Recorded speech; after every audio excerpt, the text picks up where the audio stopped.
I'm on the clock in 17 slow drafts right now. One is within 5 minutes of timing out. I also finished my first draft from this batch of slows, so we have a completed product to look at. Maybe some more to finalize today. This is Stealing Signals. Let's go.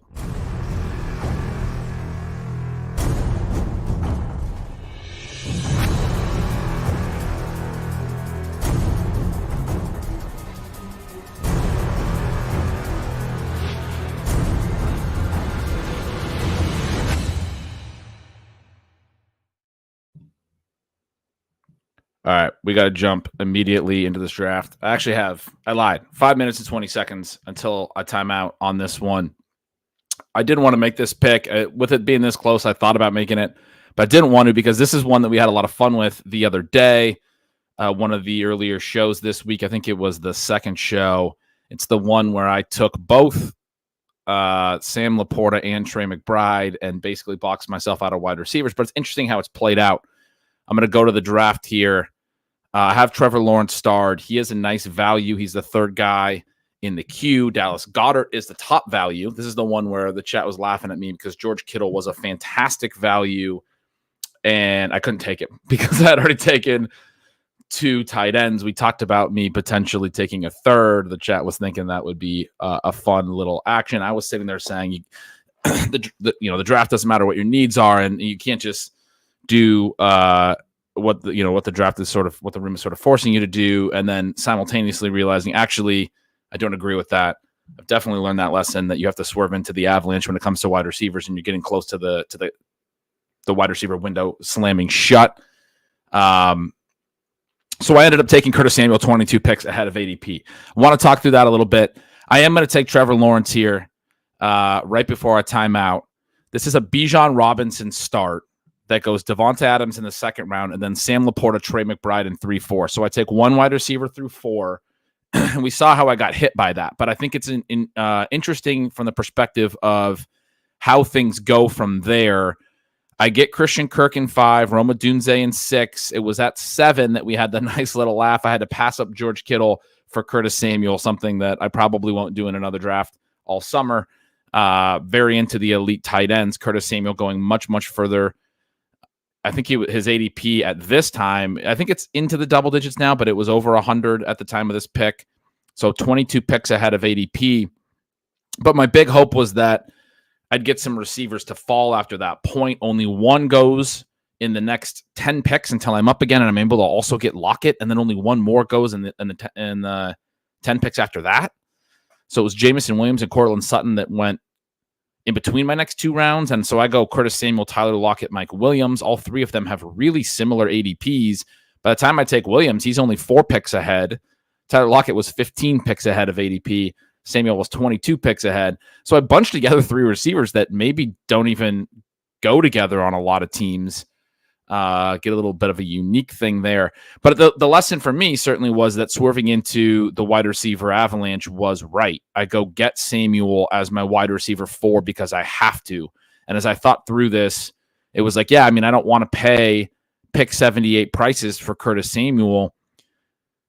It's, the draft doesn't care what your needs are kind of a thing. Like, that's a really lofty price. But the reality is in this draft, in a draft that goes really wide receiver heavy, and where I opt to detour away from an early wide receiver build with 3 of my first 4 picks, take an anchor running back and 2 early tight ends, in that marketplace, this individual draft, Curtis Samuel is worth the 78th pick for me. I would rank him that high in that market. In a wide receiver heavy draft, I have to be willing to take that swing.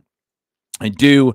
I get bailed out a little bit by also getting Lockett and Mike Williams, sort of intriguing veterans that I think are both before things really dry up at wide receiver, especially, again, in a build like this where you need some wide receiver depth. You got to tell yourself that those guys can get there. So I go Adams, Kirk, Adunze is my 3. There's not a lot of volume there, right? Guaranteed because of all the good veterans in that pass game, not just Keenan Allen and DJ Moore, but Cole Kmet. I get Curtis Samuel, Lockett, and Mike Williams. I had taken Caleb Williams, or I take Caleb Williams after that point, and then I get Trevor Lawrence, both of whom come in well behind ADP. Lawrence only 6 picks, but Caleb comes in about 17 picks behind ADP. So I get a Dunze and Kirk stacked up, which is nice. And I didn't really have any other stack outs. Curtis Samuel, I could have went to Rodgers with Mike Williams, but Curtis Samuel, obviously you have Josh Allen off the board. Trey McBride, Kyler's off the board. Sam Laporta, Jared Goff went really early in this draft. He went in the 9th round. He's got the same ADP as Lawrence, but he went 2 rounds earlier. Devontae Adams is a tricky one, and Tyler Lockett's a tricky one in terms of being confident in 17 games from those quarterbacks. So we go grab Lawrence, get the second stack. Didn't really have an opportunity to do that. I get fortunate to get 2 stacked quarterbacks when I had to thread that needle. Didn't have a lot of stack options. Get both of them behind ADP, and I also get fortunate to get to 6 decent receivers with those 2 early tight ends. I could have paid worse for this build. I thought it was dead. We had a laugh. I think it's kind of intriguing now. It's only got 1 running back through 11 rounds. I'm going to have to now build out behind Bijan, but I think there's a case, and I've made the case this week a little bit, that Bijan could be the RB1, could just be an absolute superstar, that this could be his legendary upside season. If he hits that, if my 6 sort of, 5 veteran receivers plus a Dunze is a good enough build to float wide receiver, if the 2 tight ends are truly elite, if the 2 QBs are right and those stacks are right, the Bears and the Jags, this team's not completely dead yet. So that's an interesting out there. I have a bunch of drafts that I'm in right now. We're going to get to those. Want to say welcome into everybody. Happy Memorial Day to anyone with service members in the family or have lost loved ones, grandparents even, that, people in past generations. It's a great day of remembrance. I remember being in high school. I was in the ASB. I was the public relations guy in ASB, Associated Student Body. We made a video for Memorial Day, and I talked to all the different people that we had on staff that had served, and it was one of the most enlightening projects I've ever been a part of in any kind of way. But I do remember one teacher who was a veteran of, I believe, the first, Desert Storm in the early 90s. And he's a young guy, and he's like, well, the first thing I would say, about what Memorial Day means to me is that it is Memorial Day. It's not Veterans Day. This is, he was kind of like drawn an important distinction that it wasn't about him as a veteran. It was more about people that were lost. But I remember talking to our janitor who had fought in Vietnam and some of his stories. And it's a great day to thank people for their service, anyone in your family that you know. Appreciate all you guys coming in and hanging out today. Got some GMs. We got some happy Memorial Days. Appreciate all you guys. Tiger Uppercut makes a great point about this team with Laporta McBride. You're expecting that to fill your tight end plus flex most weeks. I completely agree there. And also with the 6 wide receivers and getting some of those veterans, I think I can get a little bit of that help from wide receiver. I think the key thing with that 1 running back that I have in that team, Bijan, is that you're not worried about getting a lot of running back flex help. Now, the rest of my picks, like Bijan better be right. And the rest of my picks are just trying to cobble together RB2 points most weeks. That's going to be the weak spot in my lineup. But yeah, I think getting to the 6 receivers with those vets, that was the big idea with the Samuel, Lockett, Mike Williams tiers. Like, those guys are going to run a lot of routes in those offenses. They're going to get volume. They're going to have usable weeks. They're going to be able to hit my flex sum as well if the tight ends don't every week. But yes, I mean, if you're playing Laporta and McBride, you are expecting them to go tight end 1, tight end 2 this year and hit your flex. Maybe not most weeks, but hit your flex a lot of weeks. How's my favorite and leading Javonte Williams propagandist doing this morning? I am doing well. Got a little workout in this morning. Glad to be the leading Javonte Williams propagandist. I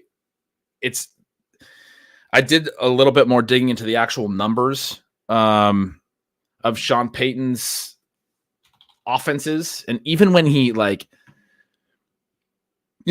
year, so there's just so much favorable stuff. Okay, we don't need to do Javonte right now, but last year with Russell Wilson, who hadn't ever really thrown to running backs a ton, all 3 of the running backs had really good catch rates, which was something that I remember writing about early in my writing career, that Saints backs, go look at Reggie Bush, go look at Darren Sproles. even look at like the Kyron Robinsons and stuff who didn't have a ton of volume, but like they would always catch a really high percentage of their passes. And then if you look at them on other teams, they didn't necessarily maintain that. And it's because the passing to the running back is such an important part of the offense. They actively I see a let's go Gretch video. I'm gonna throw myself on the big screen here while we're talking about this. They actively scheme that stuff up, and I think they scheme it up in a way that has helped. I mean, Drew Brees helps those numbers throughout the Saints years. It's hard to decouple that. He's incredibly accurate. I think he was always really great at it. I know when Taysom Hill played some quarterback after the year Brees retired, that was Sean Payton's final year, the running back stuff was horrible. I remember writing about and stealing signals. It just fell off. And particularly, I remember writing about when you watched it that Taysom Hill couldn't get to the check down. He would like be looking downfield, and then just turn and fire it at a running back right next to him. And it would I remember like this exact play, like bouncing off of Kamara's hands. And it's like Alvin Kamara can catch. Like you're just not dumping it off with any touch whatsoever. And so they kind of, I think just with Taysom Hill, it was like, we're not going to even do like dump offs. You're going to make one read downfield and then just run because that's your skill set anyway. You're going to run dead straight. But I think that offense, like the catch rate thing is a subtle thing. It's not a sticky stat running back catch rate, but if you go look at it, you'll see in Sean Payton's offenses and including last year with Russell Wilson, which is important for me, but it could have been Drew Brees a lot. But these guys, not only do they throw a ton of targets at the running back position, they catch the ball at 80+% rates when the average running back catch rate's about 75%. So getting up to 80% plus is strong, is really strong. And anything when you get to like 90%, you're like, that's got to regress. Like you can't catch that many balls. We talked about this with Rachaad White. He caught like over 90% of his dump offs last year, which is good, but also like, you know, at a certain point, not, you know, quote unquote, unsustainable. But the Peyton offense has maintained these really high catch rates for running backs in part because they intentionally get to the running back dump off or throw to the running back early in the progression, get them into space and make it a really easy throw and catch. We know that low ADOT passes have higher catch rates. It's not that complicated to say that a short pass can be caught more easily than a deep pass. And if you get these guys open, easy dump offs. Historical anomaly says Bucky Irving had 55 catches with Knicks last year. This is exactly where I'm going.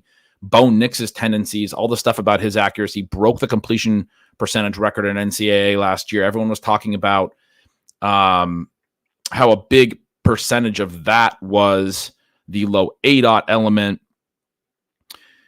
But he also was very accurate on the downfield stuff when he did throw downfield. It was more that he was willing to be conservative. If you go dig into PFF numbers, I'm going to tell you guys some stuff that I've already written up that hasn't posted to Stealing Signals. By the way, while you're here, go subscribe to my newsletter, bengretch.substack.com. Go subscribe to the channel. I think we're close to, or maybe even above at this point, 800 subscribers already. This is like my first week of actively doing these streams. Absolutely cannot overstate how much I appreciate the support from you guys. It's been incredible. It makes me want to do more content. It's the biggest reason I've done like 5 shows this week. If you guys enjoy it, you go subscribe. I see that those subscription numbers continue to rise, and I want to continue to do it. Like, comment, all of that stuff. Speaking of comment, I told you guys at the end of last stream to comment. I was going to go answer all the comments, and I meant to do that yesterday. I did a family barbecue and stuff. I didn't get to it. I apologize. It's been a busy weekend. I'm going to get back to all the comments from this weekend streams. I did one on Saturday. I'm doing one this morning. Feel free if we don't get to your comments in the in the chat today, the live chat, or if you're not watching live, if you're listening later, jump onto YouTube, write a comment on there. I will get to those comments and give you as much. And those of you who have written me questions on my Substack before and things like that know that often I will end up writing like a freaking I'm hoping not to with all these, but I sometimes with some comments, if you ask a good question, I end up writing like a full length article, like really analyzing your question. So promise to help out anything you have there as well, especially while I'm trying to build these subs and everything. So jump on, hit the subscription, jump over to Substack, subscribe there for me as well. That's my big money maker. Appreciate you guys. Thanks for all the good info. Kelly says subscribe. Appreciate all you guys and the support over there. I'm going to be working on a piece coming up talking about like perfect storm candidates. One of the things that I've seen a lot of is describing the players, and I think there's an interesting way to think through how their careers fit within their teams and what their teams are trying to do. Talked about this a little bit on Ship Chasing recently. Pat and I kind of went back and forth about Bijan versus Brece Hall. He talked about how he's more confident in the talent because of what Brece Hall has already done at the NFL level, the explosive runs, all those things. And I agree with that. This concept of perfect storm came to me from why I would still be on Bijan, which is that they brought over the Rams offensive coordinator. We've talked about all this, right? But Bijan might be playing a lot more snaps than Brece. But they acquired more backups in New York for the Jets. Aaron Rodgers likes to play slow. His offenses have typically had lower play volume. He takes his time at the line of scrimmage, all of those things. I'm a little worried that they're willing to substitute and then let the defense match, whereas in the Rams system that I think is going to come over to the Falcons, they don't want to substitute because they don't want to let the defense match. That means a very important element about how these offenses run, that Bijan stays on the field a ton, potentially. Even though we know Tyler Algier is a pretty good backup, but he struggled last year. We have a new coaching staff. They might not be committed to Tyler Algier at all, especially, day 3 guy, et cetera. Bijan is the talent that they just took in the top 10 that, ownership and everyone there wants to make sure this guy's a star. He's going into year 2. You want to be in on year 2 breakouts at every position. The perfect storm element is this offense and how it works, how it's going to add play volume, how it's going to add pass volume, how Bijan already had a ton of receiving last year versus, when I look at Brece Hall, I'm like, yeah, he's really, really good. I still want to draft him in the first round.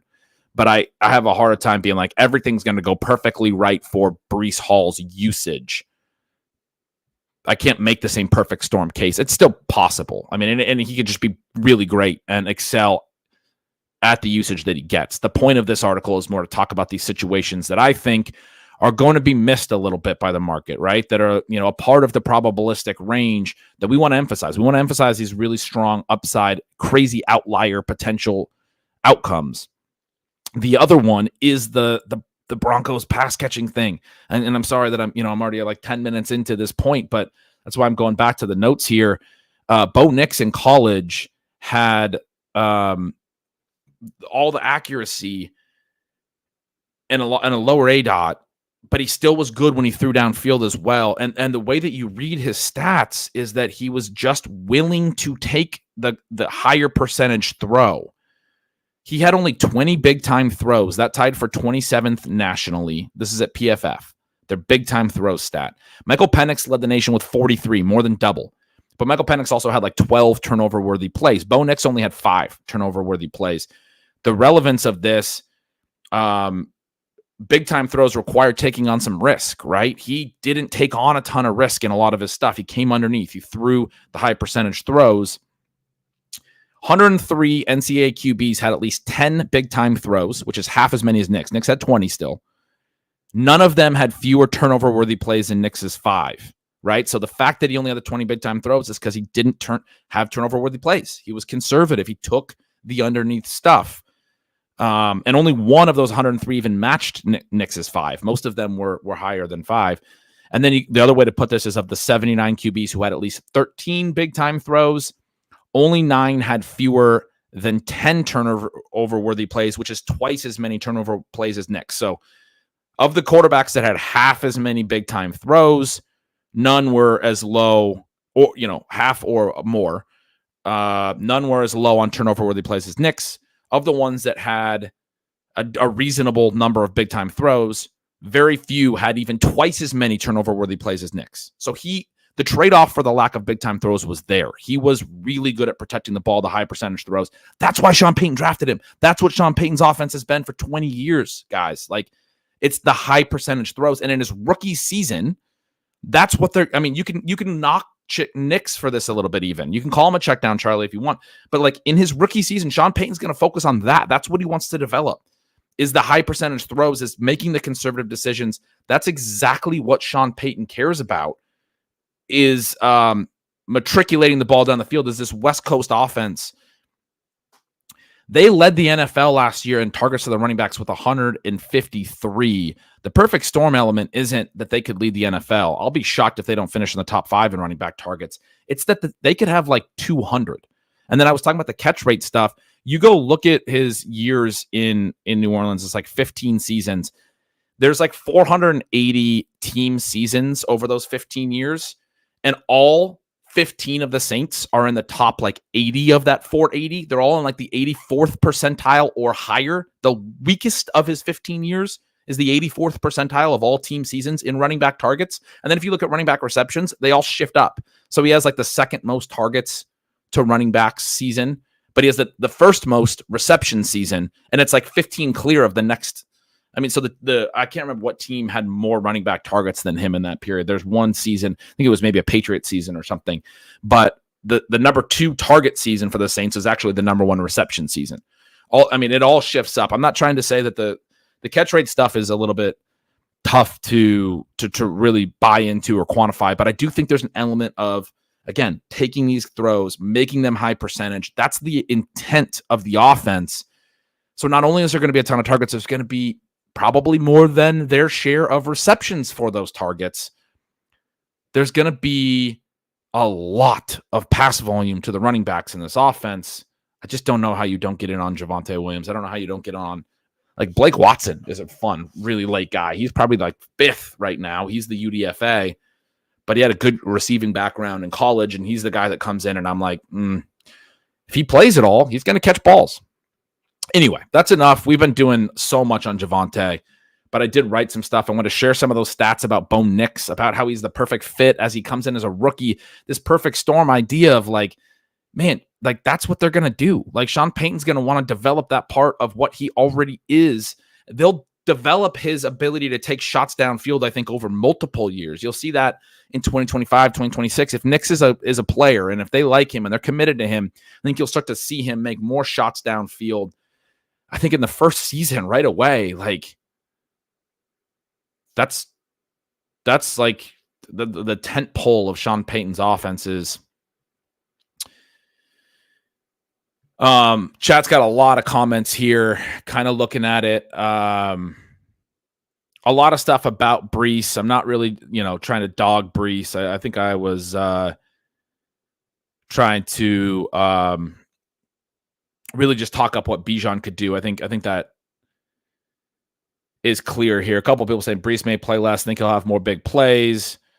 Brece's receiving stats may dip with other Jets QB needing to check down or dump off. All of Aaron Rodgers' running backs throughout his career have always been productive in fantasy. Well, like the way that Aaron Rodgers attacks downfield can also be played as defenses are going to have to respect that. The safeties are going to have to be back. It opens up run lanes. The explosive plays for Brece should be there. I do believe that. And he's also actually thrown to the running backs at a pretty solid rate. Aaron Jones has always been a really good receiving back. I don't think his receiving stats might dip because they were massively high last year, Brece's, but I'm not out on Brece. That's not the take for me, at least. He went on Kupp this year. I really think he can bounce back to being the alpha.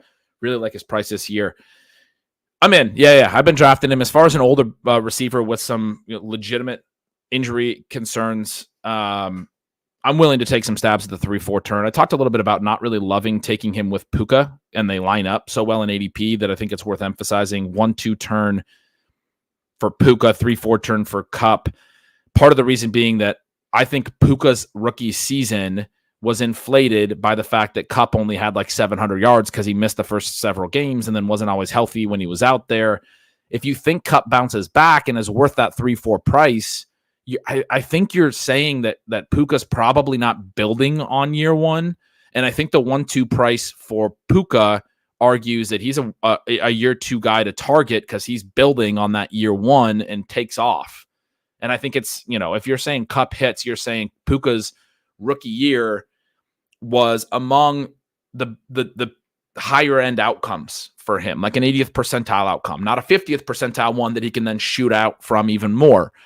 The comparison, Sean Siegel, my Stealing Bananas co-host, made in season last year a decent amount was Anquan Boldin, who had the incredible rookie year. If you go look at Anquan Boldin's career, it ends up being like a top 3 season in his career. It ends up being sort of the upper echelon of Anquan Boldin's ability in a year to produce. It's like a 90th percentile, 80th percentile outcome for Boldin. I think a lot of people are like, what Puka Nacua did is one of the greatest rookie seasons of all time. Imagine where he goes from here.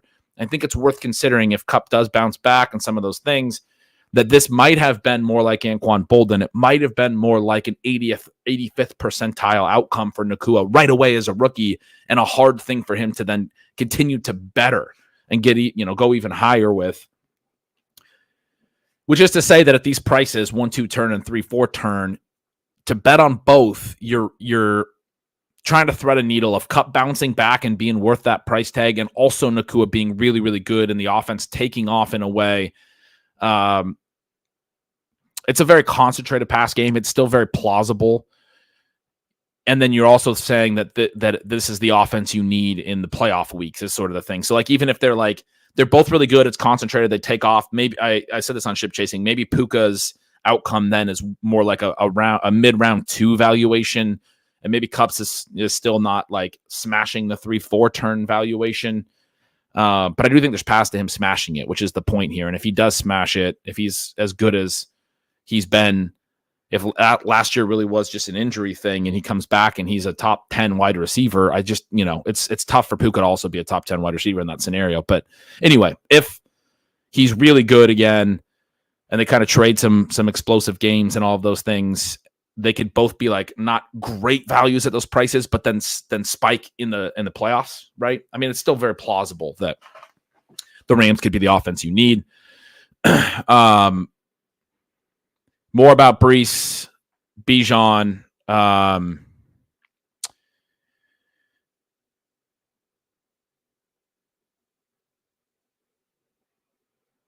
Let's see, we might not have the games of 14 targets like last year, but that only happened when the Jets were like, we don't have an O-line or a QB. You guys are all talking about Brece here. True me, Watt, I feel like those were more designed, but last year it was used as a bailout. I agree. Yeah. That's why Brece was at like 90 plus targets. It was a lot of bailout stuff. They couldn't get the ball down the field.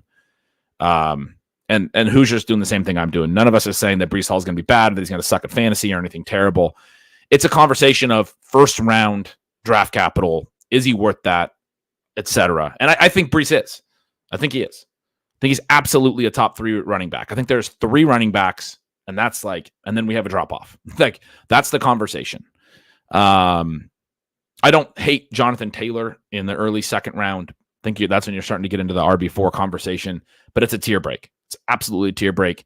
These are the only 3 running backs that I would take over the top 9 wide receivers. And that's why we have such a strong top 12 this year. I wouldn't take Jonathan Taylor over, the receivers at the end of the first round, Garrett Wilson and those guys. I would take Brece in some situations over those guys. Puka, AJ Brown.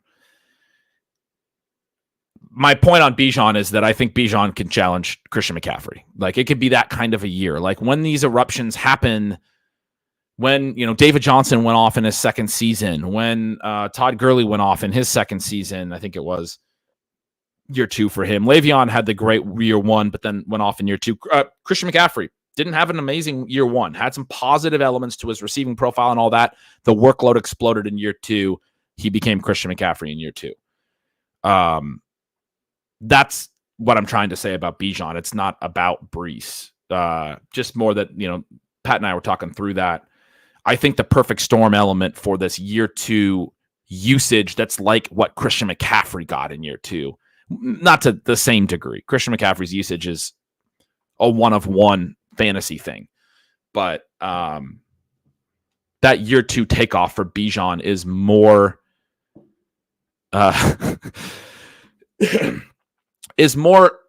visible for me. And I think it's worth having that conversation. And that's why I'm writing that piece. I think it's probably going to be the best piece that I write this offseason, honestly.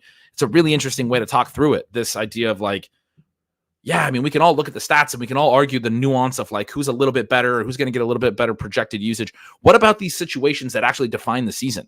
What about us trying to, put our crystal ball out and trying to look at the perfect storm? Like, this guy is going to absolutely rip stuff up. And I feel like some of the stuff in the past that's happened with, I have hit on with some of my work, not perfectly. I've never like gotten it all right in terms of how to play it, but I can go back to like Diggs' first year with the Bills. I remember being like, Diggs' usage has been really good all over the place, but he's been really good at different depths. And, this could be like massive, and it ended up being massive. More recently, the Eagles year when they added A.J. Brown, I was really in on that. The way that the Dolphins could really concentrate volume last year, I remember talking a lot about that. Even the way the Rams could really concentrate volume and there was value there, I was really in on. But I just hammered Cooper Kupp and couldn't get around to Puka and Kyren. But at least in stealing signals after week 1, I immediately applied that and said, you want to absolutely make sure to bid strong on Puka and Kyren where they're available after their week 1 usage. Those guys ended up obviously being massive stars. I just wish I would have got to them in draft season better. But seeing those like team situations have, this projection bro element to my process, it's the most valuable stuff sometimes. And so that's what I'm trying to accomplish with that write-up. Kevin, I laughed at this a second ago. Set aside one stream a week for Javonte Broncos talk. We might have to. I'm going to, so many good comments. I get caught up trying to like hit on everything. You guys have some great conversation going in the chat. I am going to skip ahead a little bit. Appreciate you, Mr. Popinski. I think it's the first time I've seen you. He says, digging the think tank type content. Keep it up. Have a good holiday. Appreciate you. Lot of good chat here from guys that have been around. Chicago Spartans asking, does Cousins throw to running backs often? Dalvin Cook caught some, I think, but Kirk likes to push the ball downfield, right? I think that's right. I actually don't know that off the top of my head. I tend to think less mobile QBs do get to their check down at a higher clip than mobile QBs who are going to tend to run. So I think Cousins' RB pass rate's probably pretty solid, and you remember it the same as I do with Dalvin Cook getting plenty of volume, but not. I mean, one of the things about Dalvin Cook was he didn't quite get as much receiving volume as the other elite backs. It's not like through the roof, and Kirk does like to push it a little bit more than others. And even if he's not pushing all the way downfield, like 15 plus, 10 plus, he goes like he ended up hitting Hawkinson a ton, right? Like he likes to hit the underneath wide receivers and tight ends rather than getting all the way back down to the running back. I think maybe again, this is just sort of spitballing because I don't have the numbers right in front of me. Let's jump into the I'm gonna get my stream back up.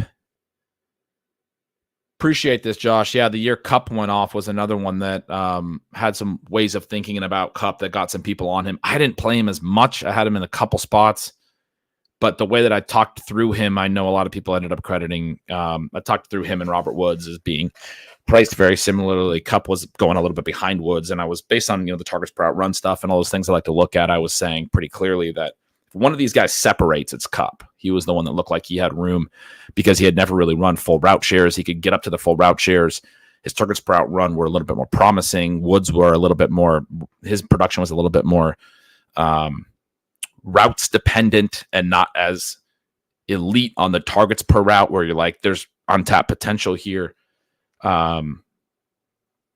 Again, I'm not taking like a ton of credit for that because I didn't play it as hard. All the other stuff I played pretty well. I mean, I just mentioned that with Kyren and Puka too. But yeah, I mean, I think thinking through those concepts is really intriguing because even in those two examples of the Rams, that year I helped a lot of people get on Kupp. I got a lot of that feedback. Josh still remembers it. I got a lot of feedback last year about Kyren and Puka just because I was on them so heavily after week 1 and stealing signals. My in-season article where I talk about the signal and the noise, and I was calling those guys signal and go hit them. Make sure to add them.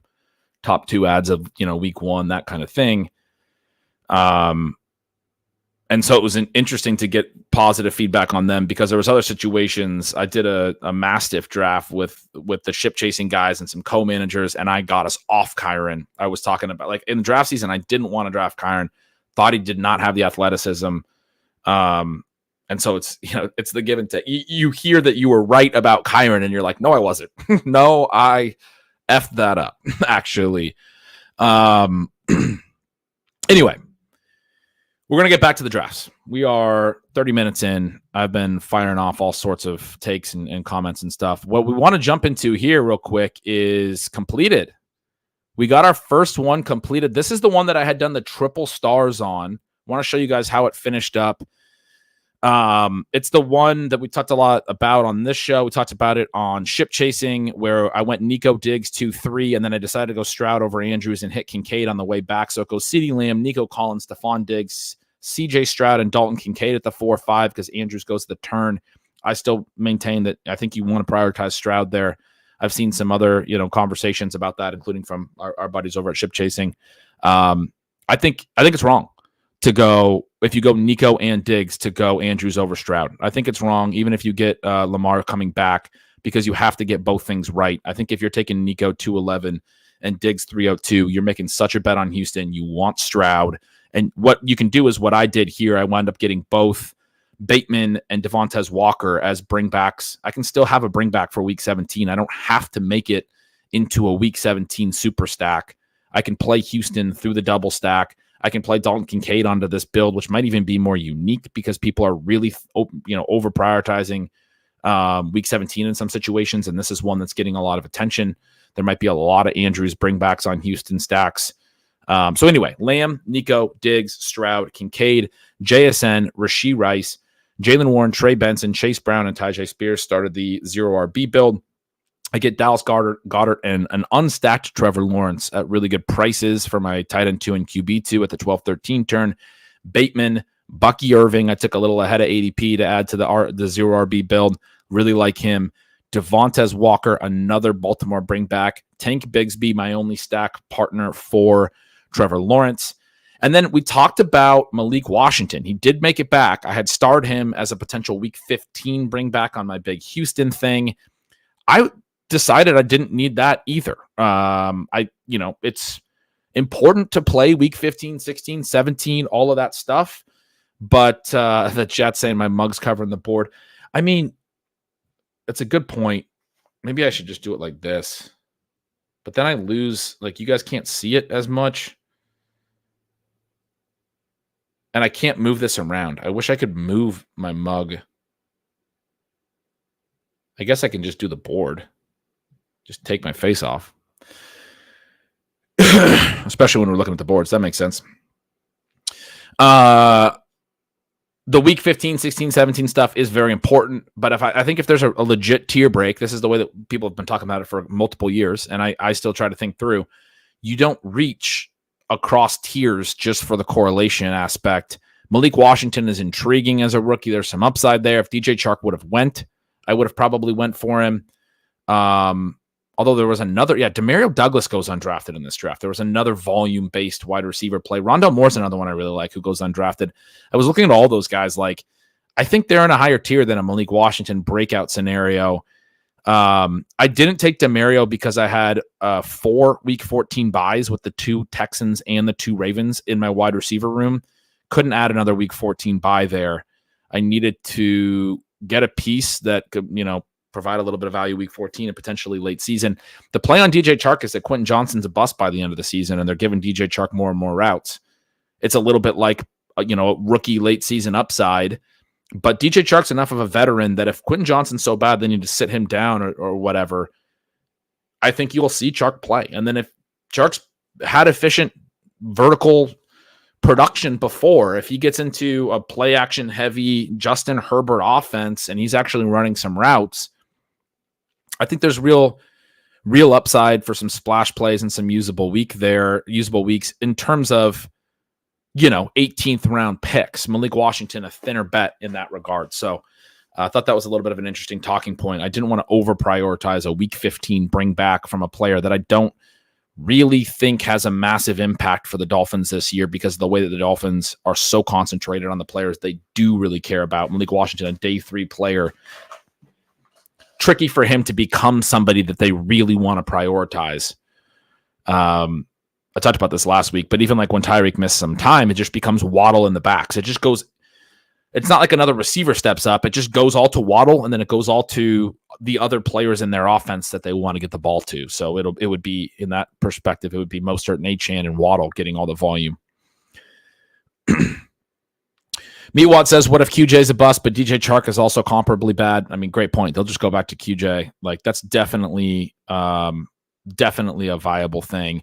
The take here is more that the Chargers receivers overall Like T. Peter says, I think Justin Herbert is insanely underpriced. Me Watt says, what if Stone Smart's the guy you need? I mean, I do think you can take a shot. I'm not going to Stone Smart, but you can take a shot on, like, insert your Chargers upside play late, because you're talking about a pretty unsettled receiving core. Like, I think it makes sense, right? And I do agree that Herbert is maybe not insanely underpriced, but as Tiger Uppercut says here, people are assuming they'll be run heavy. Also, his receivers are bad, etc. Agree with Donnie Shea here. Like the stream, subscribe. I'm gonna keep saying all that stuff. Don't care how annoying it is. Really appreciate all you who have hit the subscribe button on YouTube. We are over 800 subscribers, 816, bearing down on 1,000. Really cool. Really, really cool. And I appreciate that immensely. All right, we're going to go do some other drafts. 20 minutes until a couple others time out. We got to start firing off some to get through all these. We are already pressing up on an hour, but we're going to do a bunch here in the next little bit. We're going to jump into this draft. I got a couple QBs starred. We're not to that point yet. It's just me telling myself that I have stack options. That's kind of how I like to use the queue. Otherwise, I'm just sort of using the ADP list to make my decisions at different positions. But I need to remind myself about QBs and stacks, and that's the big one for me. So that's how I use the star system. Puka, Garrett Wilson. This is the fun team. Lucky to get Puka and Garrett Wilson together. Devonta, Trey McBride. Talked about not going Hurts. Interesting decision there. Xavier Worthy, Anthony Richardson, Rashee Rice, DeAndre Swift, Brock Bowers. I take A.D. Mitchell ahead of ADP there by 7 picks to get a stack with Richardson. Part of that was because I wasn't sure Josh Downs with an ADP of 136 would get back to 130 here. He's pretty popular. He does go 126, obviously unstacked because I have Richardson. And so I'm very glad that I went and took A.D. Mitchell where I did. I don't know if I prefer Downs in a vacuum. I like A.D. Mitchell with Richardson as the athletic vertical play. I don't know. I think Downs is good. I don't know how much his profile fits with Richardson. At any rate, I get the stack with Mitchell a little ahead of ADP, specifically because I had such a long gap between my next pick and worried that both Mitchell and Downs would go. Downs does go 10 picks at ADP. I'm glad that I made this move that I did. We are at a 1-1-6-2 build. This is another 2 relatively early tight end situation, McBride and Bowers. I'm not going. So I got the 147, 153 ADPs on either Stafford or Rodgers for Puka and Garrett Wilson. At this turn, my picks are 130 and 135. At the next turn, my picks are going to be behind Stafford's ADP, 154, and behind Rodgers and 159. But I think because there's both of them, I got to let that fly and see if I can get one of them at the next turn. Chat says running back pick here. Yeah, I mean, I only have DeAndre Swift. This is what happens to me quite a bit in the late 11th. Certainly feeling like a running back pick, isn't it? We do have an ADP value on Trevor Lawrence by 10 picks, on Jared Goff by 10 picks. I don't have a Jacksonville or Detroit player on this roster. Justin Herbert, right about at ADP. We were just talking about him, and you can stack him late. But I don't think I'm going to make a QB pick here. Got the 2 tight ends, already at 6 receivers, already made the Richardson stack. Can't get back to another Richardson stack because of Downs. Downs was the pick here if it was a non-running back. I was going to take Mitchell and Downs. I had no issue taking both. But the pick is going to be running back for sure. Ezekiel Elliott is the ADP value. We have not clicked him yet. I'm not going to. There's going to be a lot of volume there, a lot of touchdown potential. Historical Anomalies asking, what do I think of Jerome Ford last year? I thought he was pretty solid, and I think there's a lot of conversation about like Deontay Foreman stuff that ignores that Ford's, like, in my opinion, the clear and likely early season starter while they wait on Chubb. I do think there's a lot of guys there is kind of the issue. Like, they also brought in Naheem Hines and gave him decent money, probably just for special teams, but I mean, if he plays a pass down role, they've been trying to find that type of role for a while. They drafted that guy out of UCLA, whose name I can't remember at the moment, to play this passing down role. He put a little slot receiver. I'm going to look that up because it's bugging me. Let's see. I'm going to go to 2022. Demetric Felton is a guy that I'm thinking of. He's no longer on the roster, but they've been trying, I think, this coaching staff and front office group in Cleveland has been trying to find that type of pass catching back. They also had brought in Pierre Strong in season with that trade last year from the Patriots. He's still kind of intriguing to me, like probably more intriguing than an older Deontay Foreman who's still like seems to be aging a little bit these last couple of years. He was still pretty good last year. But Pierre Strong, Nyheim Hines, Deontay Foreman, all behind Jerome Ford is complicated. But I do like Ford. I mean, he's good. And we only have 14 minutes until this time's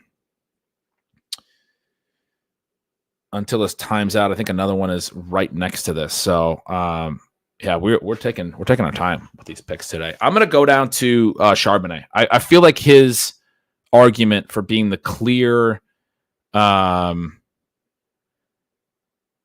are you building values or are you building a team? He's saying either Beimfor or Karain said that. I think that's a good little comment. Oh, Charbs correlates with Swift. Hey, we got Nick Constantino in the chat. The other day we had our other buddies, Dom Briani and Sean Stutzman. They are Nick's teammates on the Go Bills team that won back-to-back FFPC main event titles. So now I've had all three of these Fantasy Football Hall of Famers in the chat in the first week. Feel pretty honored about that. We're going to grab Charbonnet. I do like that little correlation point as well, frankly. But I'm more like that I think he's going to be a part of the run. It's a two-man backfield. I don't think that like a third guy factors in. With Ford, I think he's the lead guy early in the year. I don't know how much the other guys might factor in, and then I don't know how much Chubb, if he comes on late, will take, and I want it to be backfilled, right? The production. And so, yeah, like Foreman could factor in early. I think Pierre Strong could still factor in early. He could be kind of the little breakout for them. He's a good player. I actually think he's probably going overlooked, but it's hard to take him as well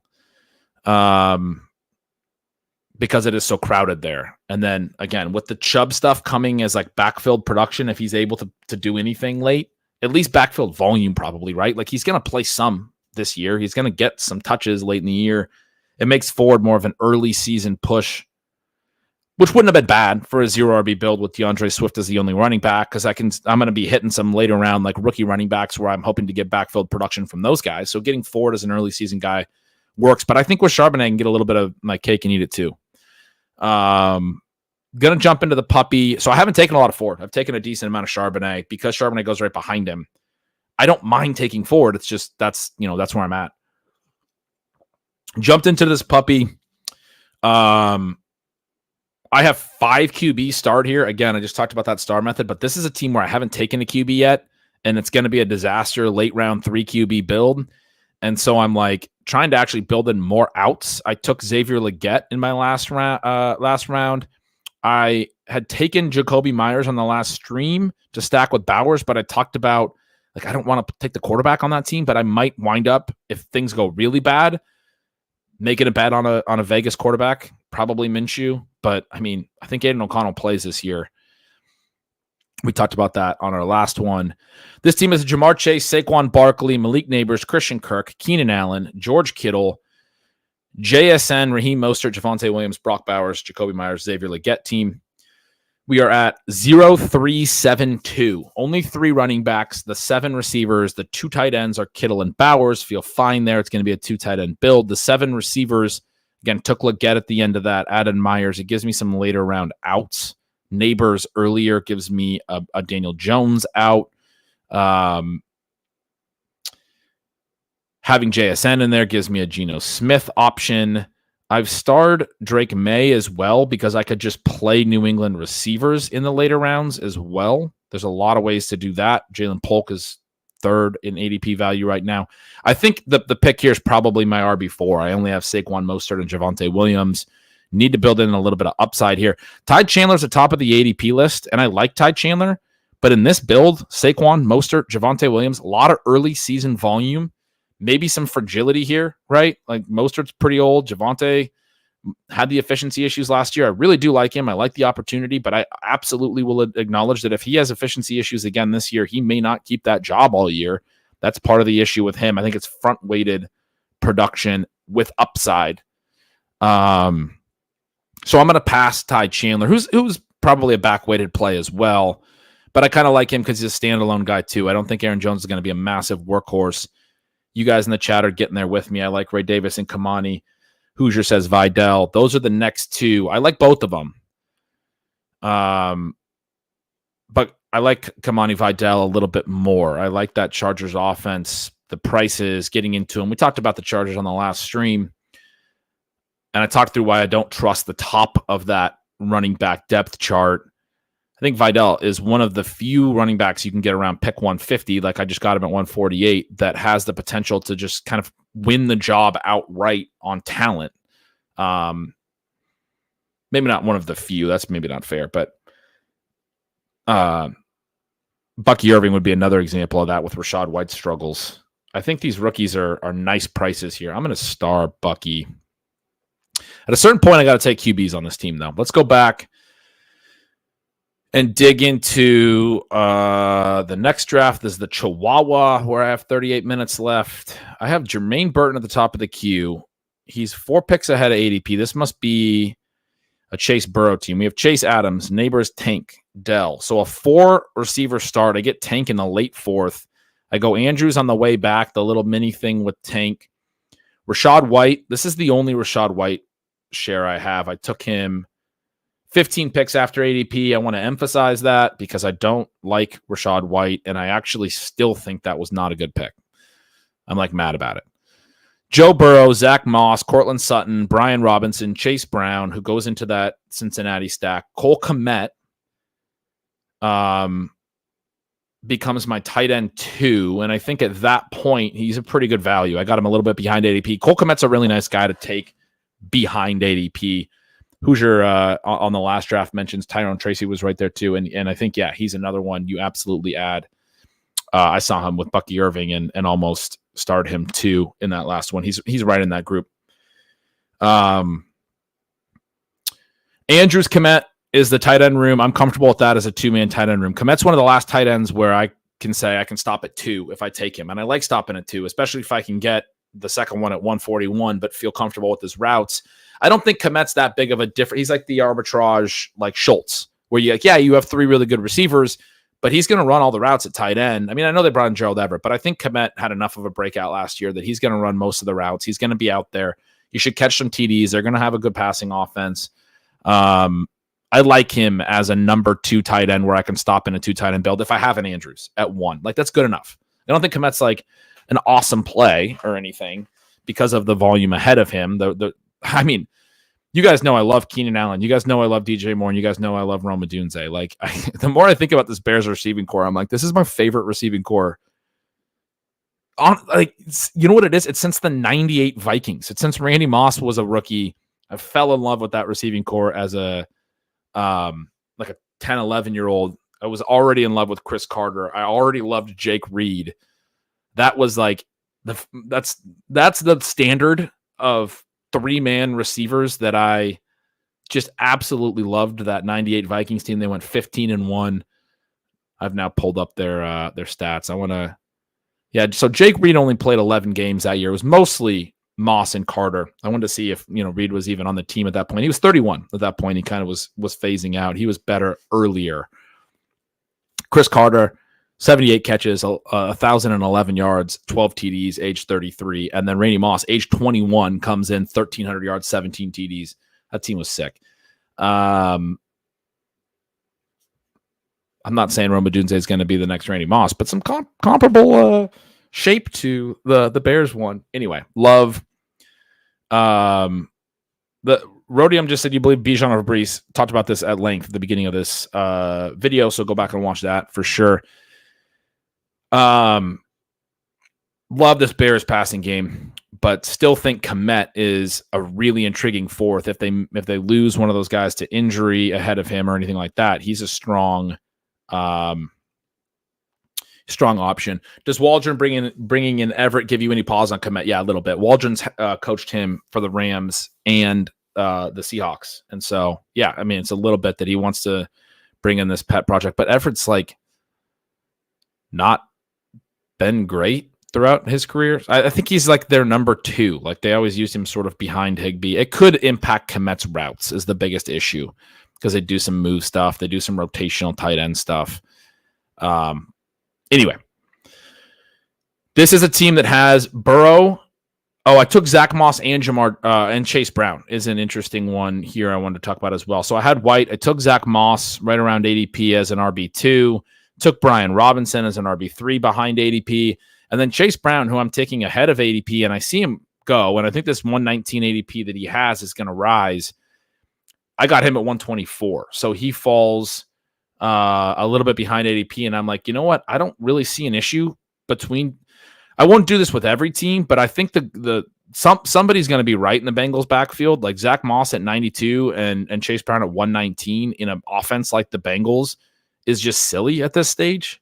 So I'm very comfortable like being like, yeah, both of them have usable weeks and are productive and are wins at this ADP in some scenarios because it's just a broken ADP situation that the Cincinnati Bengals top 2 running backs are priced like this. That's silly.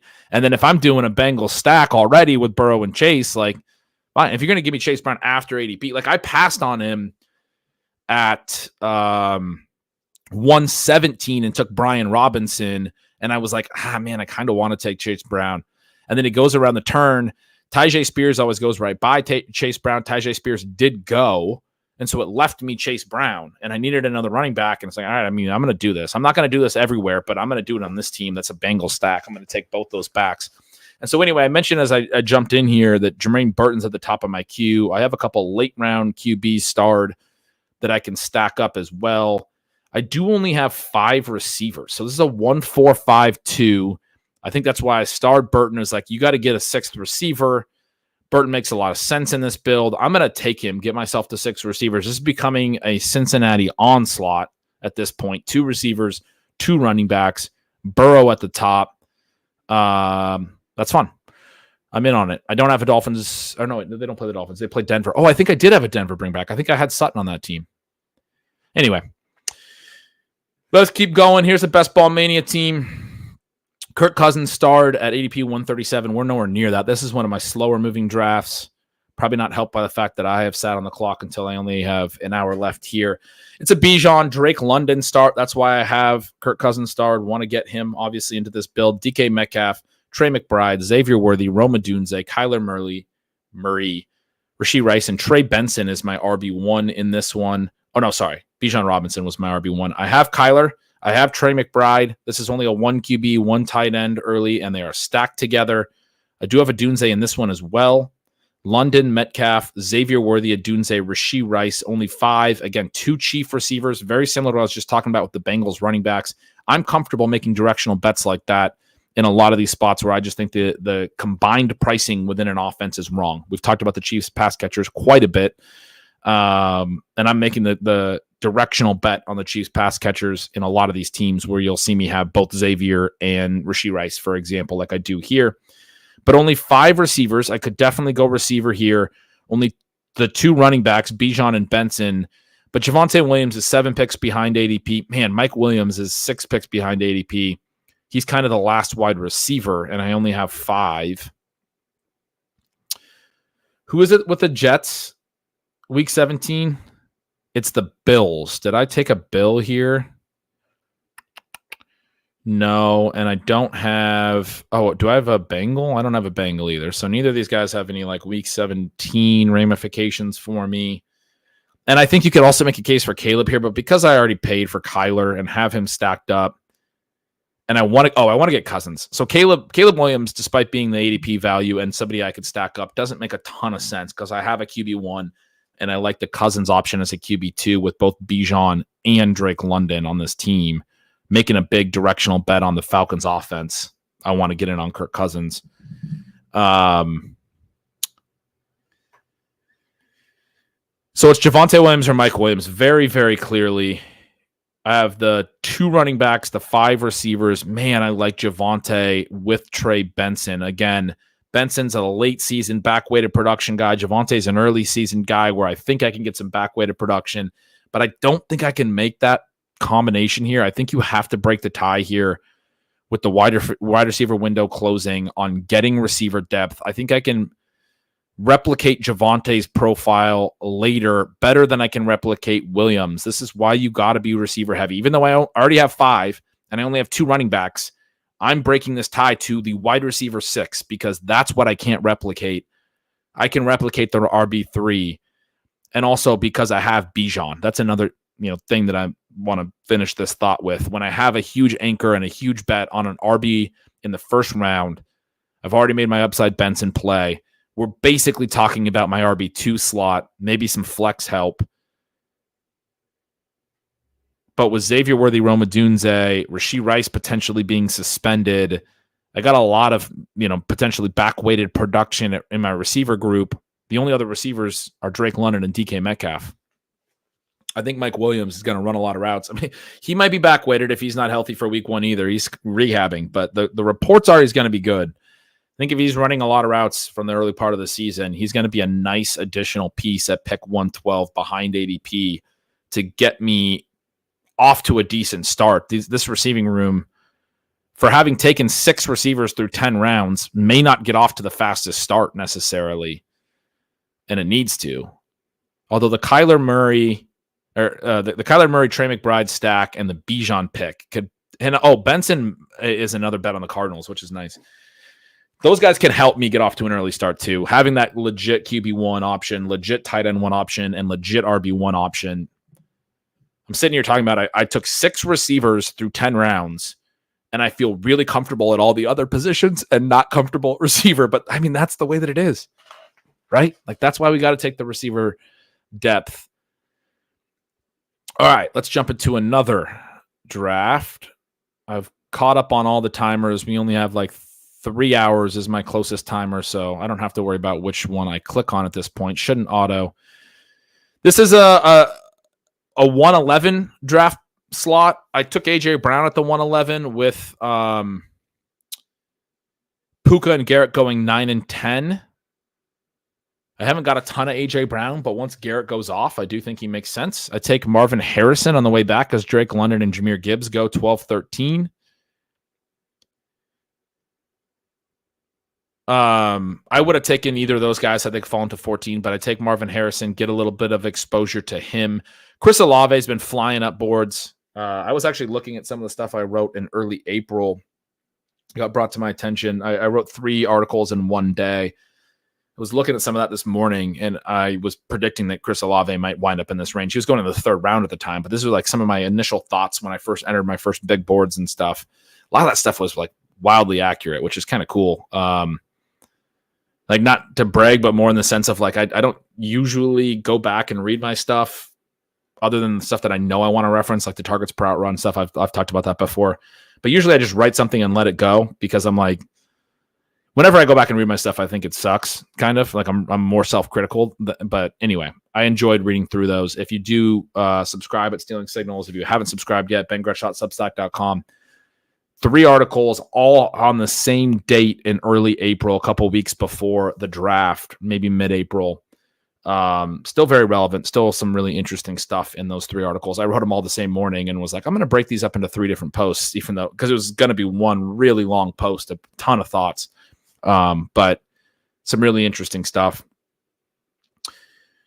Hoosier says, what other juicy morsels you got hidden? I mean, that was, that stuff wasn't hidden. That was my first thoughts, and I fired it all off. Threw it out in the newsletter. You guys, the newsletter peeps will always get my written stuff as soon as I have it. I don't have too much stuff hidden. Maybe a few little takes that we'll get to. AJ Brown, Marvin Harrison. I take Jalen Hurts at the late 3rd to stack up Brown. Cooper Kupp, talked about liking him a little bit earlier in the stream. Xavier Worthy, George Kittle at 62 ahead of ADP, but he was the last option to get into that elite tight end tier. I do think Kittle is a nice price. Those top 7 tight ends, all very, very interesting. Rashee Rice comes all the way to the end of 7. Get him at 83. It's one of the latest prices you'll get on him. I take Kyler at 86 on a Harrison team. So now I have Hurts, and then I take an early Kyler as well. But I get both A.J. Brown and Harrison stacked up. Pretty fun. Javonte is my RB1, 107. I take Goddard with the Hurts pick at 110 as my tight end 2. Got him, I think, a little bit ahead of ADP. But a solid 2 tight end build again with Kittle and Goddard. Hurts and Murray is going to be fine for a 2 QB build. I only have Javonte Williams, and I only have 5 receivers. Those are the trade-offs, right? Again, Xavier Worthy and Rashee Rice together. A.J. Brown, Marvin Harrison, Cooper Kupp. We don't have a Mike Williams at this point. We're at a similar point in the draft of where I just took Mike Williams in the other stream. I guess we're a little bit behind that spot, but best receivers are Brandon Cooks, Jahan Dotson, Gabe Davis, Xavier Legette. You don't even have Dontavian Wicks, who goes 1 pick ahead of me here at 130. He's been going ahead ADP in most drafts. C. Plyo gets him here. Plyo? I don't know how you say that. Gets him here right at ADP. I've definitely seen that username, though, and he makes a lot of picks that fit things that I would do. Are You Afraid of the Light says, why do you hate Hollywood Brown? I don't. I actually draft a lot of Hollywood Brown, too. I think at price that Rashee Rice and Xavier Worthy are really nice picks. But if Xavier Worthy goes, then I often have – we'll see some Hollywood Brown on some of these builds as well. I think you want all of those guys. Do you think Juwan Johnson should be closer in ADP to Kmet, given Graham retirement and a chance to make a major step forward in his career? I don't. If you look at Juwan Johnson's yards per route run career, he's never actually earned any volume. I'm gonna pull this up and pull up Cole Kmet. Yeah, actually, Johnson did have a career high 18.8% targets per route run last year, which is sort of notable, and it was really low in yards per target. But he's also never really run big routes, and prior to last year, didn't really earn much target volume. His career high yards per route run is 1.39 in 2022. Actually, I mean, it's just like he's not that good. It's just making a big bet that he's going to do something that people have made this bet with Juwan Johnson for like 3-4 years now, and he's just not that good.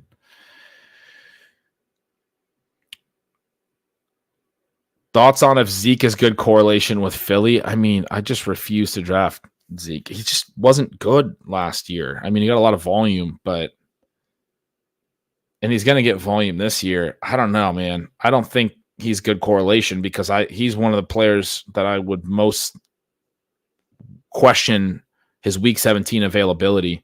Like, I think last year, the fact that he stayed so healthy and was able to get through the whole year was like kind of the last ditch type of thing. You know what I mean? I mean, that's just sort of my thoughts, but I guess he had done it the year prior too, frankly. He's had 230 plus touches every single year of his career. Last year was actually his career low. He's a pretty durable dude, but man, he looks slow. He's just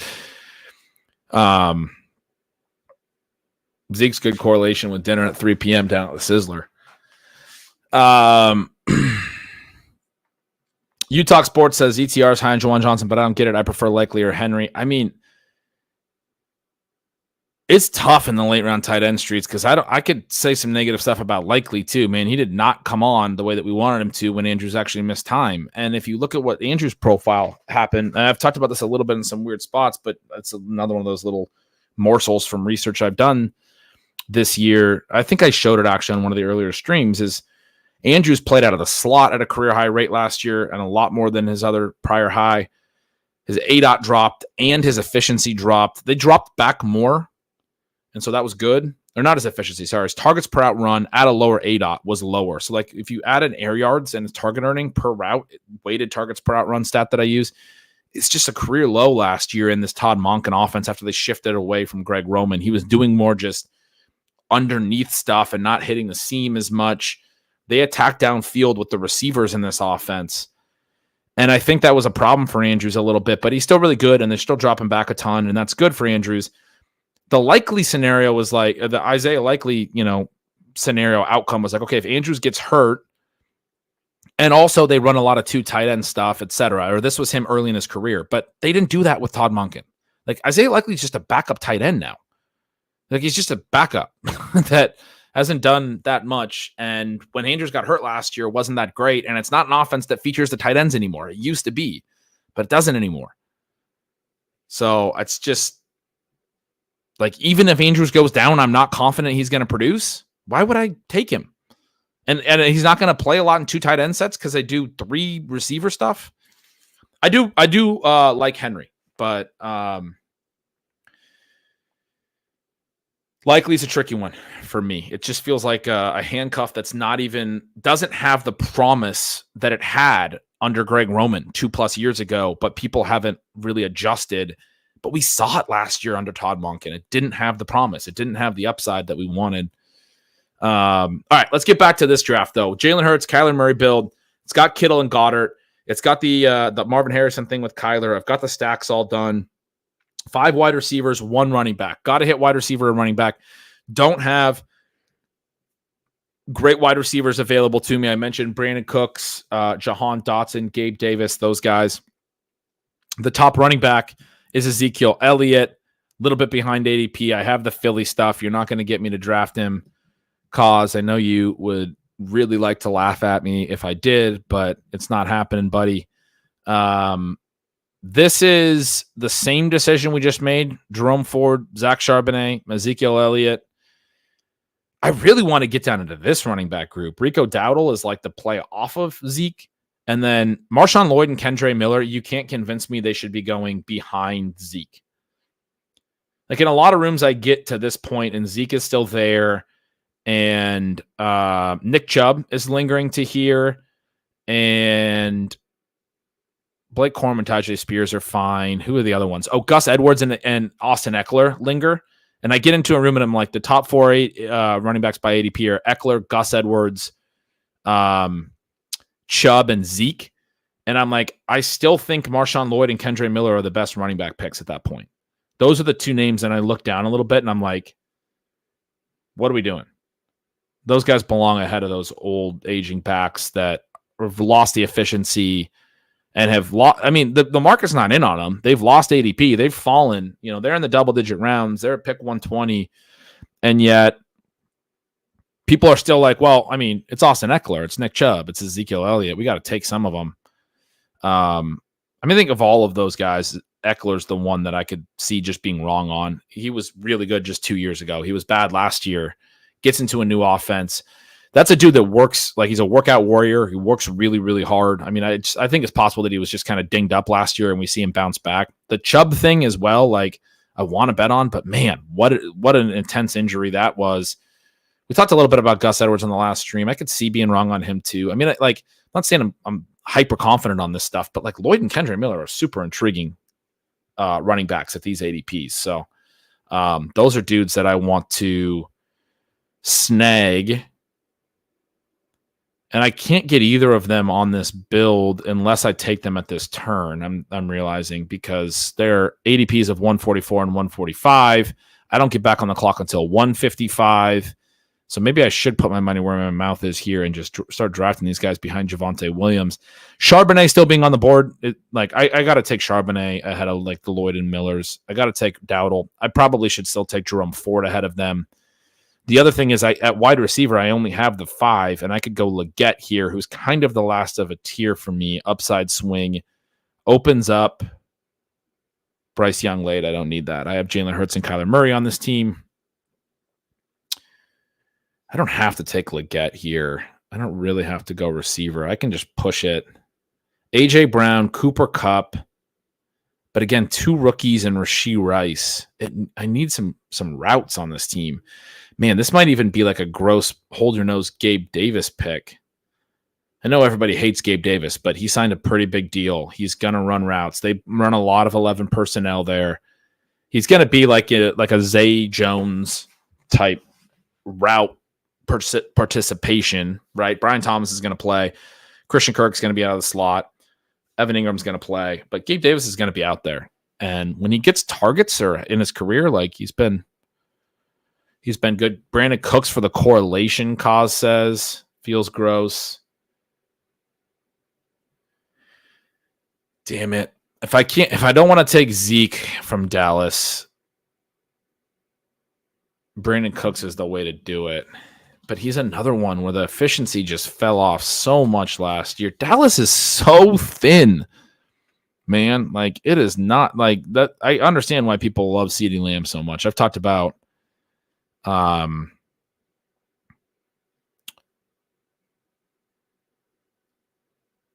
liking Tyreek Hill more than CeeDee Lamb.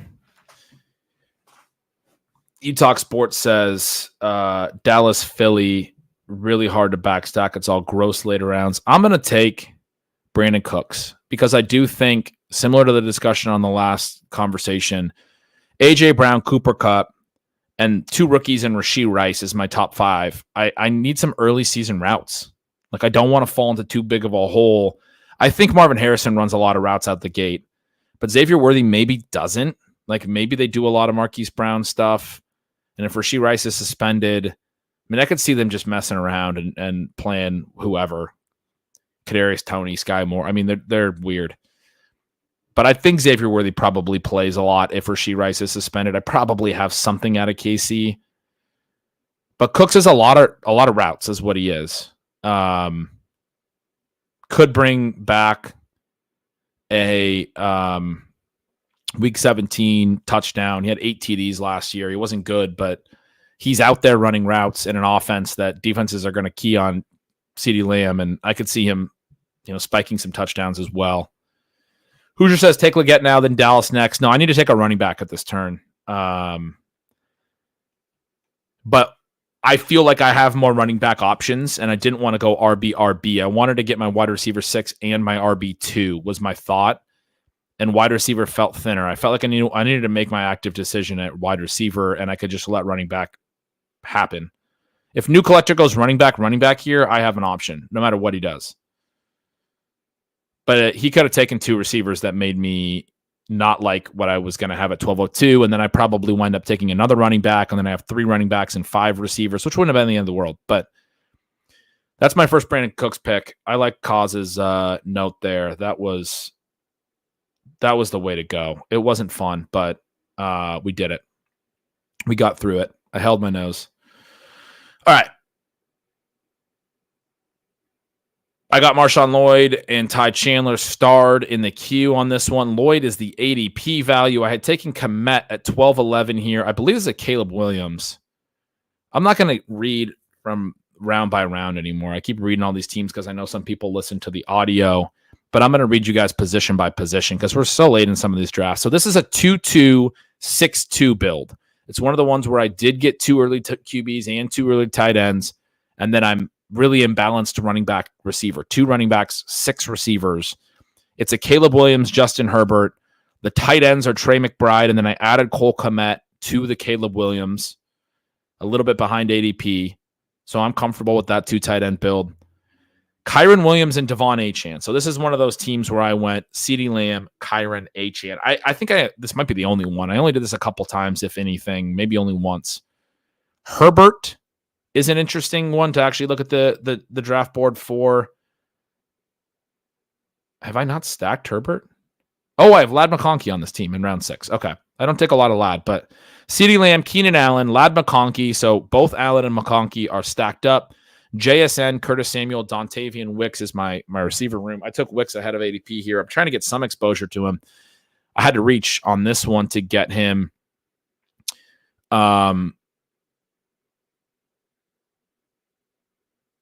that he's been going ahead of his ADP, and I took him right near the turn. This is a 102 draft slot. I took him at the 10-11 turn. He was not making it to the 12-13 turn. I wanted to get a receiver there. I decided I'd grab a share. I don't love taking him at pick 119, but I do like him as a play, and I think he has some upside, and I think he was right for this build when I have Curtis Samuel, I have JSN, I have CeeDee Lamb and Keenan Allen as like some guaranteed route volume, some stability, right? McConkey's the upside play. He's probably a pretty solid, stable route volume guy as well. I think he's going to play quite a bit, right, as the top rookie for the Chargers. So Wicks is the one where it's like the concern with Dontavian Wicks, as much as everyone loves him, is he's just the wide receiver 4 and doesn't play a lot. Like, that's the concern. He could win the routes, but Christian Watson is your vertical guy when you're drawing up plays. Jaden Reed's your move slot guy, runs a lot of short area stuff. Those guys are going to be on the field. They fill roles. And then Wicks or Dobbs is your traditional X in an 11 format. And they're going to use the tight ends. Like, they're not going to do a lot of 4 wide receiver sets. They will rotate some. And Wicks will play regardless. But he might be like a 40% route share guy for a while if Dobbs is still the guy ahead of him, which is probably the most likely outcome. And people are very excited about him. But that's my warning with Wicks. Now, the reason I would still draft him is he was better as a rookie per route than Dobbs has been either of his first 2 years. He's probably just better, right? Like, he looked really good last year. He looked like a really good fit. His efficiency in particular, he was good at earning volume and then also turned the targets into good plays. Like, I think he's a better fit as their X. If I was them, I would be playing him over Dobbs, and I like Dobbs, but Dobbs has been a frustrating player to watch for his first 2 years at times. Leaves plays on the field for sure. So the hope is that Wicks plays as much as Dobbs, basically. And then you want Wicks in that scenario. But Dobbs has the inside track, and Dobbs had a good playoff run as well just this year. And that can't be forgotten. That was their most recent games, and that's when they were playing their best football, the Packers, into the playoffs. Dominated the Cowboys offensively, almost went into San Francisco and upset them. And it's like Dobbs turned a corner there a little bit. So Wicks is an intriguing conversation point in the fantasy community right now. Good one to think through. I want to get a little bit of exposure. I don't want to go too high. I don't love taking him at pick 119. I think that's an aggressive play, but it's outside the wide receiver window, and it's a play I'm willing to make. Only have the 2 running backs so far. Marshawn Lloyd is the top player by ADP. It's a 2 QB build. I got my 2 QBs. It's a 2 tight end build. I got my 2 tight ends. I like my 6 receivers. It's got to be a running back. I feel very fortunate to have Lloyd here. It's actually kind of crazy. I took Komet. I have Noose Rack on the turn in this draft as well. He goes Dowdle, Pearsall. I took Komet 4 picks behind ADP. Noose Rack only had 1 tight end. I guess I was worried that he might go. And I like Komet's kind of the last of a tier I mentioned. So I like closing out a 2 tight end build with a stacked Komet. This is a Caleb Williams team. Was able to push Marshawn Lloyd around. I had starred Ty Chandler behind him, probably just like, if I lose Lloyd, at least I have somebody else. Tell myself that. I probably started Dowdle as well, and then he went off.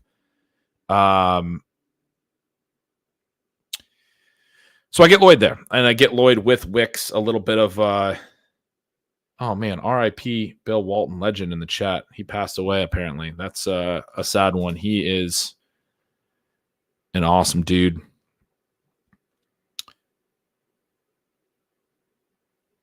Yeah, that's tough. RIP Bill Walton. Takes a turn, this stream. I always really enjoyed watching him. Pac-12 guy up here. He always did the Pac-12 basketball games when he was doing college stuff. And I mean, sometimes it's a little colorful, but he brought something, definitely. Brought something unique. Was incredible at calling games, in my opinion. RIP to Bill. All right, next draft. We got to keep moving. We got Amon-Ra St. Brown, Devontae Adams. I said I wasn't going to do it round by round. So 1, 2, 7, 1. This is one where I didn't get the second QB or the second tight end yet. Again, imbalance running back receivers at this point. You're going to see that in all my builds, basically. No, not all of my builds, but most of my builds. 2 running backs, 7 receivers. The 7 receivers are Amon-Ra, Devontae Adams, Zay Flowers, Jordan Addison, Deontay Johnson. I took Mike Williams as a wide receiver 6. I took Joshua Palmer as a wide receiver 7. I believe I took Palmer there to try to set up a Justin Herbert stack because I only have Purdy and Kittle stacked up right now. I'm looking at the draft board right now, and Herbert didn't make it back to me by 1 pick. So that's exactly what I was doing. There was some cover. Cousins, Lawrence, and Goff all go, and I also lose Herbert. But I do have Rodgers and Bryce Young starred. Rodgers fits with Mike Williams. My only running backs on the team so far, Kyron Williams and Jonathan Brooks. Kittle, my only tight end, the Purdy Kittle stack. Receivers, great. I took these extra shots at receiver with Mike Williams and Josh Palmer to set up those other QB2 stacks. Although I had Deontay and Bryce Young, I don't think I had to get Herbert here. I'm fine with the way that played out. Kyron and Jonathan Brooks need to get into an RB3 probably here, although Komet sits there. And I just got done talking about how he's an interesting tight end too in some of these builds. We're at 12:07, middle of the round. I can hit running back. See, the top running backs are Jerome Ford, Zach Charbonnet. I like both those picks, and Ford makes sense with the Jonathan Brooks thing where I was talking about the front-weighted production, a little bit of concern about the back-weighted production. I think Jonathan Brooks is a back-weighted play. They pair together. It would be an interesting time to get my first Jerome Ford share after talking about him a little bit with the chat. I'm not trying to take a ton of Cole Kmet, but I really do think like his floor is around where he's ranked here. Like he's going to have some production if the passing game's good, and I think the passing game's going to be good. And then like he's like the last real upside play. I think Luke Musgrave's an interesting one. I think Sanat's an interesting one. But there's not a ton. I just got done kind of bashing a couple of the late round tight ends. I guess I could do Musgrave. I have Addison. I could do a little mini Green Bay thing if Musgrave made it to my next pick. I can't do that. My next pick's 150, and I probably got to take Rodgers if he gets back there. So my next pick is probably Rodgers, which means I don't get to hit the Lloyd Kendre Miller tier either. I was just telling myself that I could take Komet and then come back and hit running back. Unless I just don't do Rodgers and wait for Bryce Young and make this a Purdy Bryce Young build. Maybe Rodgers would last all the way to... I could try to push Rodgers to 163. It happens sometimes. Although this is the turn where Garrett Wilson would be. He's got to be on one of these teams. He's here at the 13-11. This team has a Kyler stacked up. Probably would take Rodgers as the QB2 at 155 or 158 if he slid a little bit. I don't think I would get him back as the Mike Williams drafter. So if I'm thinking Rodgers 150, chat's saying that I could make it a 3 QB with May late and Bryce Young. I think this is a good point. Chat says, let's go Komet. We're going to do another Komet. I agree with you guys. Chat here, DKB, Komet's price never makes sense. People have a weird affinity for him. I don't understand. Oh, you are saying it doesn't make sense the other way around. It's not a weird affinity. It's a really strong profile coming out of college. We know that tight ends take time to break out. He was an age 21 tight end, which is an important thing. He actually came out really young. Wasn't great right away. Had sort of the breakout last year. Best targets per out run of his career, best yards per target of his career, best yards per out run of his career. In an offense with Justin Fields, where the per route run stuff was down for everyone. Even DJ Moore's wasn't strong because a lot of his dropbacks didn't actually translate into pass attempts. In a Fields offense, you get a lot of sacks, you get a lot of scrambles. So there's a lot of routes that aren't even targeted. Some of that's on the receivers. They got to get open, but some of that's on Justin Fields. It's been a thing for him, regardless of who's running routes for him. Like I said, it affected DJ Moore's per route numbers as well. It's a little bit of a trick of per route numbers sometimes. But Komet still, despite that, set a career high targets per out run by a lot. So what I'm saying is I think his breakout was even stronger per route than it looks when you look at his 1.69 yards per out run. I think you can actually adjust that up a little bit for the Justin Fields effect and be like, man, this is a guy who was a really young rookie, took a couple years. We know tight ends take a couple years to break out, but had a kind of that year 4 breakout and was a good profile coming out of college and is probably going to be a good tight end in the NFL now for the next few years. And that's sort of the take on him. But yes, there's a lot of other good players in that pass game. We're going to go Komet. We're going to push the QB decision. I still think I'm going to try to do something at RB2 here, I'm going to star all these guys and put them all ahead of Rodgers to remind myself that, at RB3, that I kind of want to hit this pocket of running backs in 13, push Rodgers if he doesn't make it back because that Garrett Wilson drafter takes him. Hey, Steph, how you doing? Stephanie Miller in the chat. Great article from her on startup strategy over at Legendary Upside I saw this morning. If Rodgers doesn't make it back because of the Garrett Wilson drafter, I will try to hit Bryce Young late, maybe that Drake May thing. I can do some stuff at QB. I already have a stacked up Purdy, so we're one QB down. Komet's going to end the tight end build, and then we got to work on running back there. All right. An eliminator draft is next up. I haven't been drafting these as well as my write-up argues. Some of these are not super strong. I kind of had to think through it as I was going. I'm out of the 12 here. A.J. Brown, Drake London, DK Metcalf, Cooper Kupp, Xavier Worthy, George Kittle, Rashee Rice, Jalen Warren. So this is a pretty idealistic one where I went 5 straight wide receivers. I got the Kittle. I took Kittle ahead of Pitts here.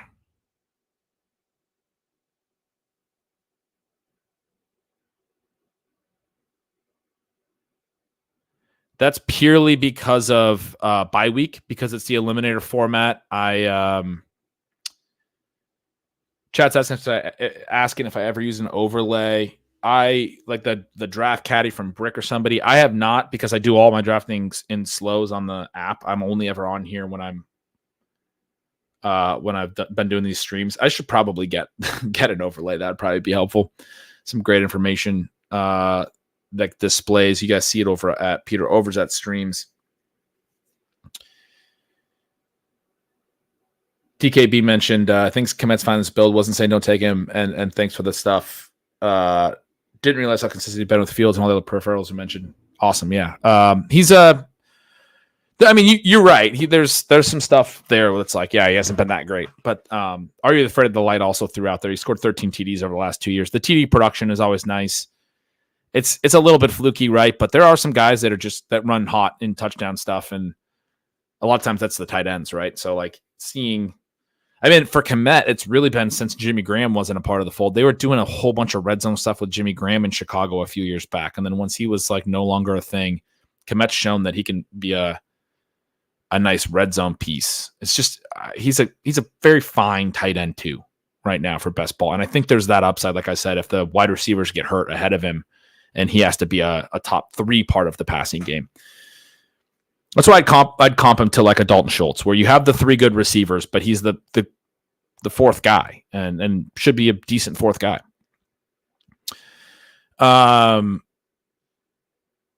Some good notes on the overlays. Josh says he thinks I'll like it. Spike Week, shout out them. They have a note section.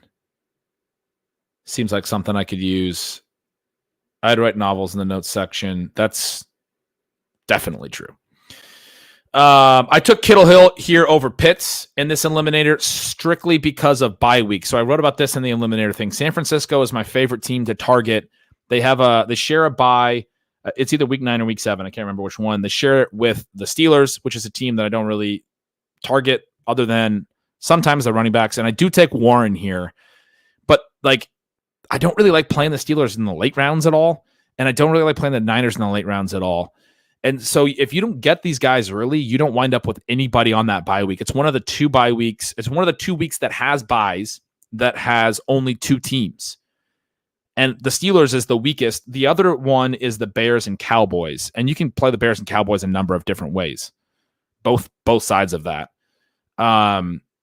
This is the one where you're like, you can do a whole build and not have anyone on that bye.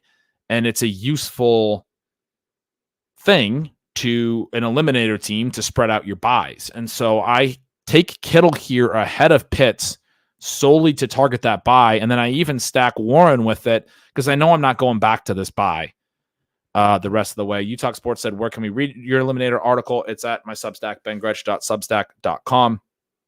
That's a premium Substack. Come on over there, subscribe.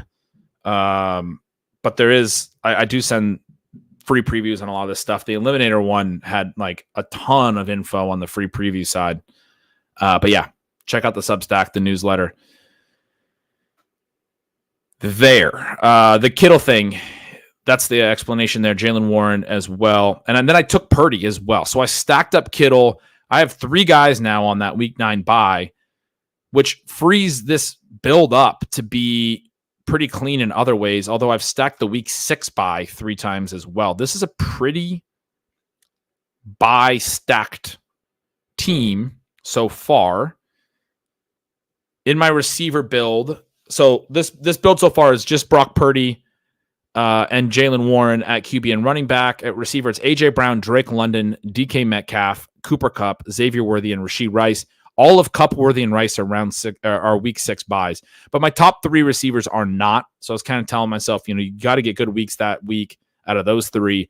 But I feel strongly that A.J. Brown, Drake London, and DK Metcalf, barring injury, are going to run a lot of routes in week 6 and are going to be decent bets in the early part of the season, right? Still need to get some more receiver depth. That's not a week 6 buy. Cannot take another week 6 buy at receiver on this build. Tight end, I took Njoku behind Kittle. I can stop this at a 2 tight end build, use that draft, use that roster spot at other positions, and I feel good. I'll be able to get some differentiating points out of tight end as well with a Kittle and Njoku build. 9 and 10 on their buys. They have different buys. Important to not stack your buys at the onesies in the eliminator.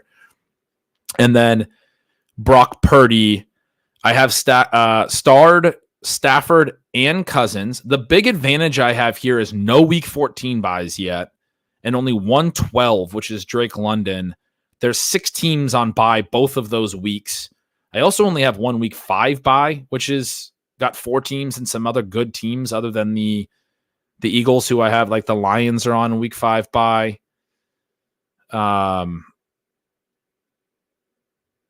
Anyway, I have some flexibility here from a bye perspective and a structural perspective. But yeah, only 1 running back at this stage. The top running back by ADP is Blake Corum, who's more of a handcuff type play. Would be a directional play on the Rams. I could still stack up because you still have a 115 person week 17 final in this. So you do still kind of want to think through trying to stack up a little bit if you can for the late season if you're trying to win this. If I did a Stafford Kupp thing, Corum would be an interesting addition. I could take Cousins at this turn as well to stack with London. Although I don't know if I love a guy coming back from an Achilles with a first-round quarterback behind him in the eliminator. I do think Cousins probably plays this whole season, but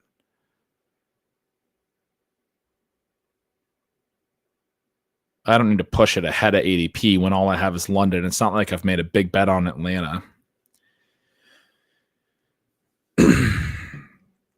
I got my 2 tight ends. Ooh, Dontavian Wicks has slid here. I just got done talking about having a bunch of buy issues at receiver. So I have back-to-back picks here. I got to make a decision on whether I'm going, wide receiver 7, QB 2, RB 2. The RB would be Blake Corum or a Charbonnet. But one of the things I wrote about in my eliminator is sort of punting that RB2 slot to really be strong everywhere else. If Stafford didn't make it back and it's behind ADP when I get back up at 156, 157, he's 147 ADP. So I have Cousins and Stafford starred as my potential QB2 options, neither of whom is, the picture of health. I was just talking about Cousins' injury woes. Utah Sports said, are you trying to balance only one player on bye each week in eliminator? That's not possible. There's only 8 weeks that have a team on bye. You have an 18-team build, so it's like 2 point something on average per bye. So you're definitely stacking some buys, but you don't want to hyper stack any of the buys. We got the chat saying Wick should be one. I do feel pretty good about that call. I like that take. I'm trying to decide if the QB should be the other and just really push RB2, and that's what I was starting to get at. Jalen Warren's a nice volume play, probably going to get me a lot of usable weeks just through, being involved in the offense and getting touches most weeks. And he's a week 9 bye, so nothing's going to stack up with him as long as I just don't take, like Elijah Mitchell or something late from the Niners, which I wouldn't do. I kind of think this should be Wicks Cousins. Although Stafford's week 6 bye is also better than Cousins' week 12 bye for the Eliminator because the pods are a lot easier early. So the week 6, and then I'd have Purdy as a week 9, much better than pushing my second bye to week 12, where Purdy's my only active QB in week 12. That's a little bit tricky. This is a team where I've already stacked some early buys, although that's a tough thing too, is that I've stacked the wide receiver buys week 6, so my wide receiver production might already lag. I don't really love stacking week 6 buys at wide receiver and only giving myself one quarterback score week 6, because now I'm really having to thread a needle. If Purdy has to have a good week, the receivers here have to have a good week. If you have a lull at multiple position groups, that's how you get knocked out. And I'm going to be weak at running back most weeks on this build. So if my tight ends don't score a lot that week, I don't think I should take, I was talking myself into Stafford because of the week 6 bye, but I don't think I should take him if I'm going to do a 2 QB build, because week 6 is going to be lighter at receiver potentially, and I want 2 quarterback scores. So I'm going to go Wicks, Cousins. I'm going to push the RB2 decision. I'm going to give myself 2 quarterback scores week 6 when my receiving room is thin. I added Wicks to help that, although I just got done talking about how he might not run a ton of routes, but hopefully he does. Oh, comment here is Watson and out for you at quarterback. He would have been. I should have noticed that. I could have waited as a backdoor with Deshaun Watson after I took Njoku at the last turn. I didn't star him. I had probably starred Stafford and Cousins earlier. A little bit of a missed opportunity there. I didn't have to go QB probably. I felt like I did a little bit. But Watson would have been an intriguing round or week 10 bye QB2 as an out. I you know what? If I could go back, I would do it that way. We make mistakes, even in slows. I think I would have taken a running back in hindsight. And then with Watson, then I have 3 potential outs. Maybe Cousins and Stafford go, but Watson makes it. Or maybe one of Cousins and Stafford falls behind ADP. We see these guys fall sometimes, right? 10 picks behind ADP, the quarterbacks. So that Watson out was probably worth it to make take that risk and take my RB2 here, which would have been a stronger RB2 than what I'm going to wind up getting at the next turn. You live and you learn. Chat saying take a third QB. I think that's an option as well, but I don't know that I have to. We'll see how I like the running back 0 RB build, the 1 RB build, whatever. We'll see how it comes together. I don't mind trying to thread the 2 QB needle, even in an eliminator. I did want to mention that, and I don't think I emphasized this enough in my write-up, because I was talking through how the 2 QB builds are feasible, and then I said I'll probably do plenty of 3 QB and 3 tight end builds as well. I do think those are very feasible as well. I do think there's value to those because there's thinner stacks. I'm not going to be hyper stacking teams. 3 single stacks gives you a different type of, week 17 upside than when you do a 2 QB build. Probably you want double stacks in a lot of cases for like normal contests. So the 3 QB build is very, very viable. And I've been prioritizing the second tight end in the eliminator because I don't think I want to go to a 3 tight end build. Maybe I don't even need to prioritize the second tight end. Maybe I just go, because like tight end's such a lower scoring position. It's okay to take a 0 with tight end.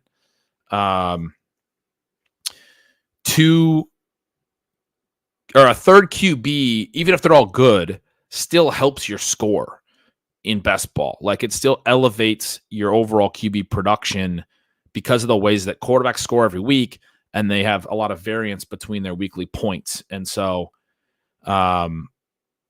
it's still going to be a positive for your floor, which again, we're thinking through the floor elements in Eliminator as well. Hoosier says, what's the main strategy for Eliminator? I think there's several minor edges, and I wrote about all of those over at that Substack post that I mentioned, bengretch.substack.com. Talked through a bunch just now.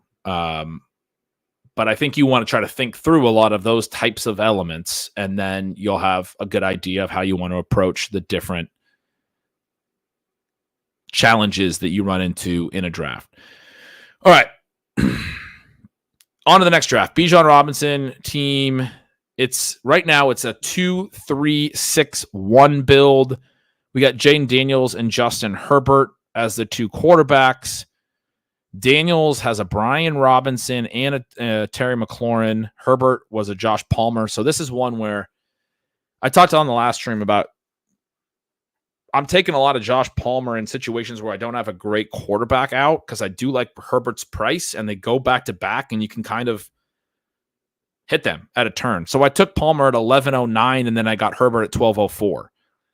I sent Herbert around the turn, was able to get him back.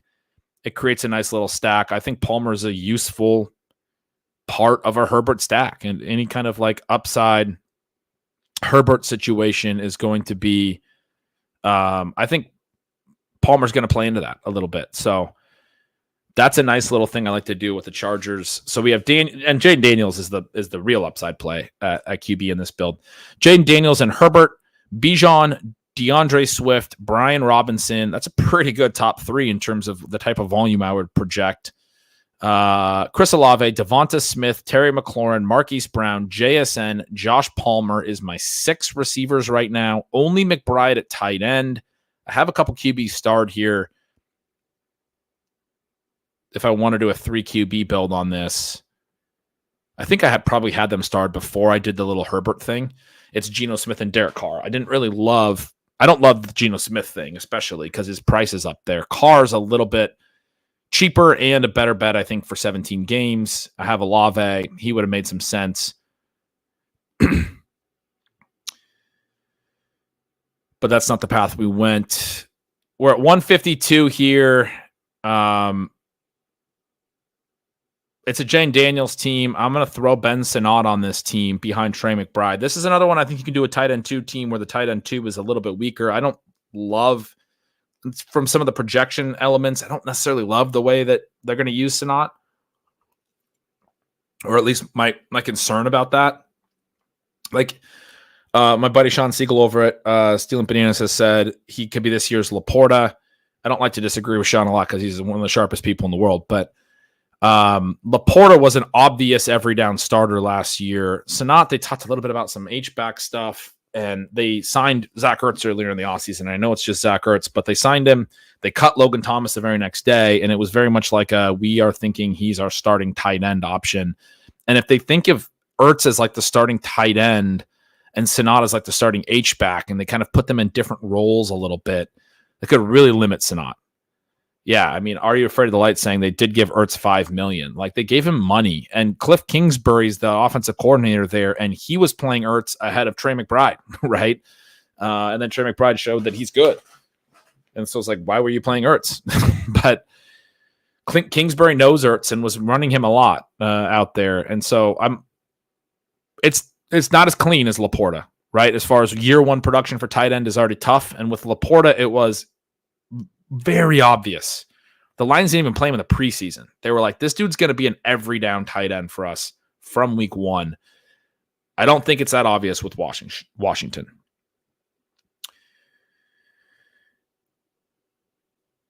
So it takes Sinnott there. He stacks up. We get the second tight end, and I already had 3 running backs here that I liked volume-wise. I didn't feel like I had to push running back at this stage, although Vidal would have been a good decision there with the Chargers stack. And I liked my 6 receivers as well. So I thought it was a good spot to be looking at tight end 2, and to have a stacked option there right at ADP that fit the build. Went ahead and grabbed him. All right. We got like 8-ish more to go. What we haven't done yet is we haven't spun the wheel. Did I delete that tab? I did not. Let's take a quick moment to go back. We're going to spin the wheel. We're going to play a little game. For those of you who don't know, I'm going to spin this wheel. Whatever team this lands on, we're going to remember some guys. We're going to talk about somebody old. How do we enter the wheel? You become an NFL team, Steph. Indianapolis Colts. I'm going to let you guys think for a second. our first 5 minutes or so, we're just going to start firing off names of teams that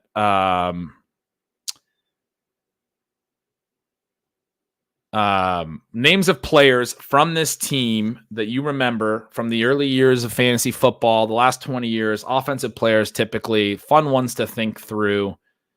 Jack Doyle. I'm cutting out, Steph says. That's not good.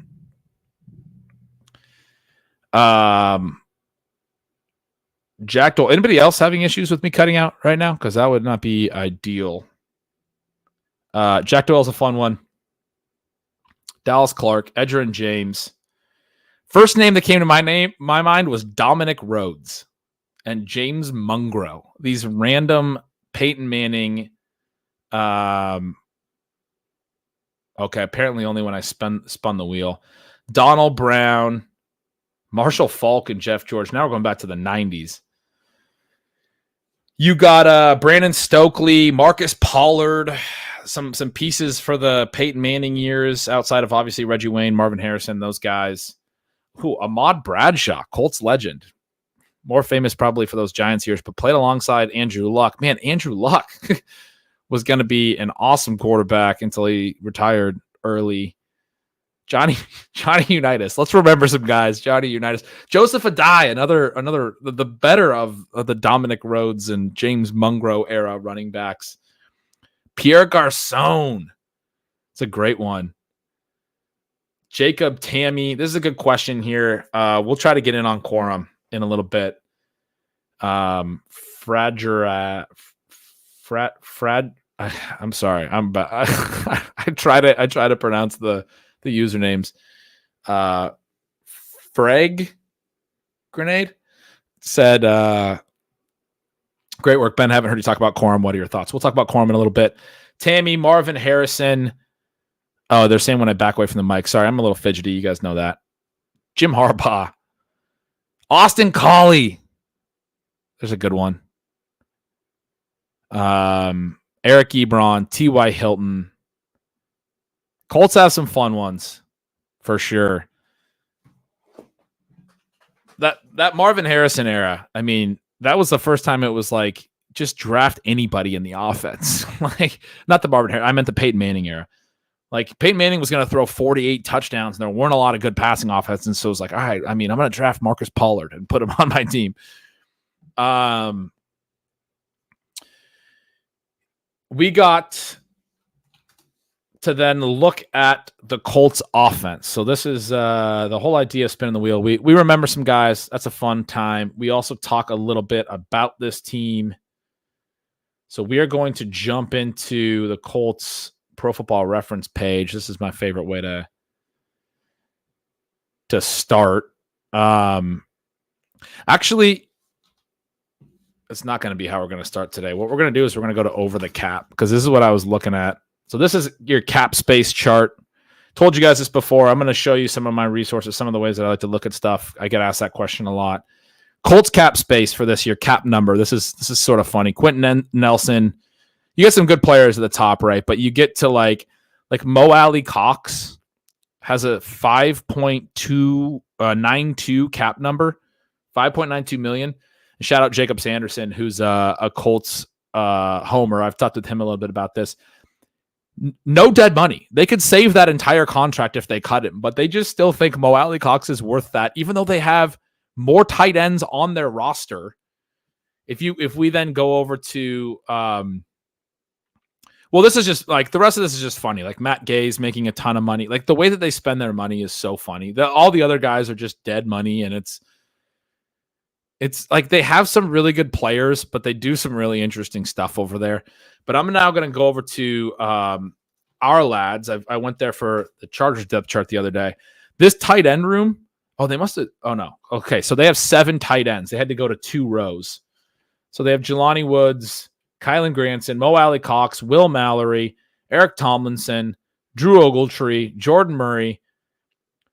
I think they had 8 at one point. They maybe cut somebody, but I looked through every team when I was talking to Jacob about this a few weeks ago.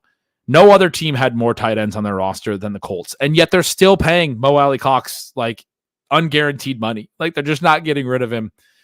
I don't know what the Colts are doing. One of the intriguing things about the Colts, I mentioned wanting to kind of look through some of the history of the players, get an idea of the bets for people who aren't doing deep dives into all this stuff, is to look at Anthony Richardson. Anthony Richardson only played 4 games last year, and I'll highlight the offensive snaps column here. And actually this percent, I just sorted by percent. He played 100% of the snaps in week 4. He played 96% in week 1. The other 2 games he left with 33% and 32% of the snaps. He got the concussion in week 2. He missed week 3. He came back week 4. And then in week 5, he gets injured again. He doesn't play the rest of the year. So what we got out of Anthony Richardson in year 1, it's worth noting, is 2 games. And then 2 1/3 of a game situations. We got about 2.67 games, 2 2/3 games. He did show the immense upside. The 2 games that he played the full game, 10 rushing attempts in both games, 40 and 56 rushing yards, a rush TD in both games. And in one of the games where he only played 32% of the snaps in week 2, when he got the concussion on a second TD, he only rushed 3 times for 35 yards and 2 rushing TDs. He has 4 rushing TDs in this tiny sample and a lot of efficiency on that rushing, 5.4 yards per carry. Very, very strong stuff there. And his passing, I mean, really poor completion percentage against the Rams in week 4, 11 for 25. But he goes for 200 yards on those 11 completions. That's actually a big number. His yards per attempt is 8, despite only completing 44% of his attempts, because his yards per completion, which isn't shown on this page, was very high. It was about 20 yards per completion almost. 11 completions, 200 yards. In week 1, 24 for 37, a little bit better accuracy, 223 yards, not as high of a yards per attempt or anything. What is he as a passer? I don't know if we know yet, right? But the other thing that we have working for us in trying to predict the Colts this year is, I got to go back to the Colts. I think Shane Steichen did a really good job with Gardner Minshew last year. He dominated. Didn't dominate. He was really good for a backup. He dominated for a backup. Like he hit the high end of your expectations of Gardner Minshew, right? They also still ran a ton of where do I want to go here? They still ran a ton of, is it passing offense? A ton of RPOs, which I wrote about last year as being an intriguing, where's the play type? I got to find the right drop down. It's kind of hidden here. Team advanced stats. And then you go to play type. And then we have RPO, their classification here at PFR. Total plays, Colts were 4th. Pass attempts off RPOs, they were 2nd behind only Miami. I wrote about RPO pass attempts last year. All the offenses with really high RPO pass attempts had higher wide receiver 1 target shares. You have these teams that are doing run pass options at a heavy rate. You think through what the play is. I've talked about this a bunch. Sorry if you've heard me do this before, but you have the offensive line blocking for a run. They're blocking forward rather than blocking. They sit back in their blocking stances on pass attempts. Typically, they're blocking downhill, which creates the potential for ineligible downfield if it's a pass attempt. They have to block downhill because it's a run pass read. So you either hand the ball off and it's a run, or you pull it and throw it. But you have to pull it and throw it. It's got to come out, or else you get the ineligible. You get this with even Mahomes sometimes, who's the best quarterback in the world, maybe of all time. But when he does RPOs, sometimes he gets a little creative. He extends the play, and he gets his lineman called for an eligible downfield. I can think of a couple times that he did that last year. And so they don't do a ton of RPOs with Kansas City. But the Eagles are the other team that's been a really high RPO team over the last 5 years.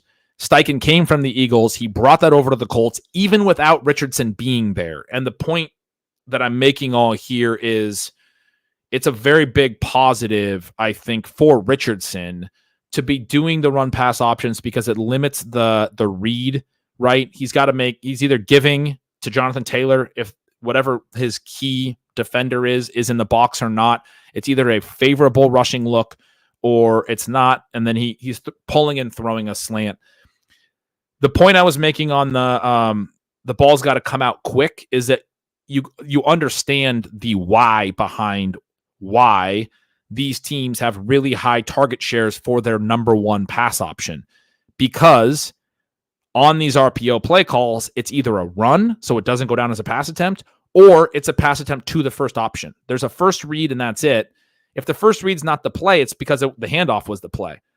If he pulls the ball, then he's throwing to the first read.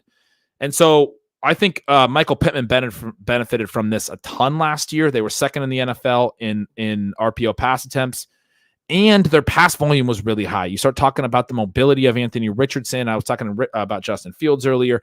He's going to run more. Their pass volume is going to come down this year overall. Minshew more of a drop back passer, and you have Taylor all season. Last year he was on PUP to start, kind of got brought along slowly. Zach Moss was doing well. Wasn't always totally healthy. I think the Colts hit the higher end of their overall pass volume projections last year. And I think going into this year, especially you add A.D. Mitchell and all that, Pittman is a guy I have not drafted yet. He's one of my least favorite early wide receiver ADPs. I took him a little bit last year in the later rounds. But the concern last year was this rookie quarterback that's mobile and pass volume overall. What's it going to mean?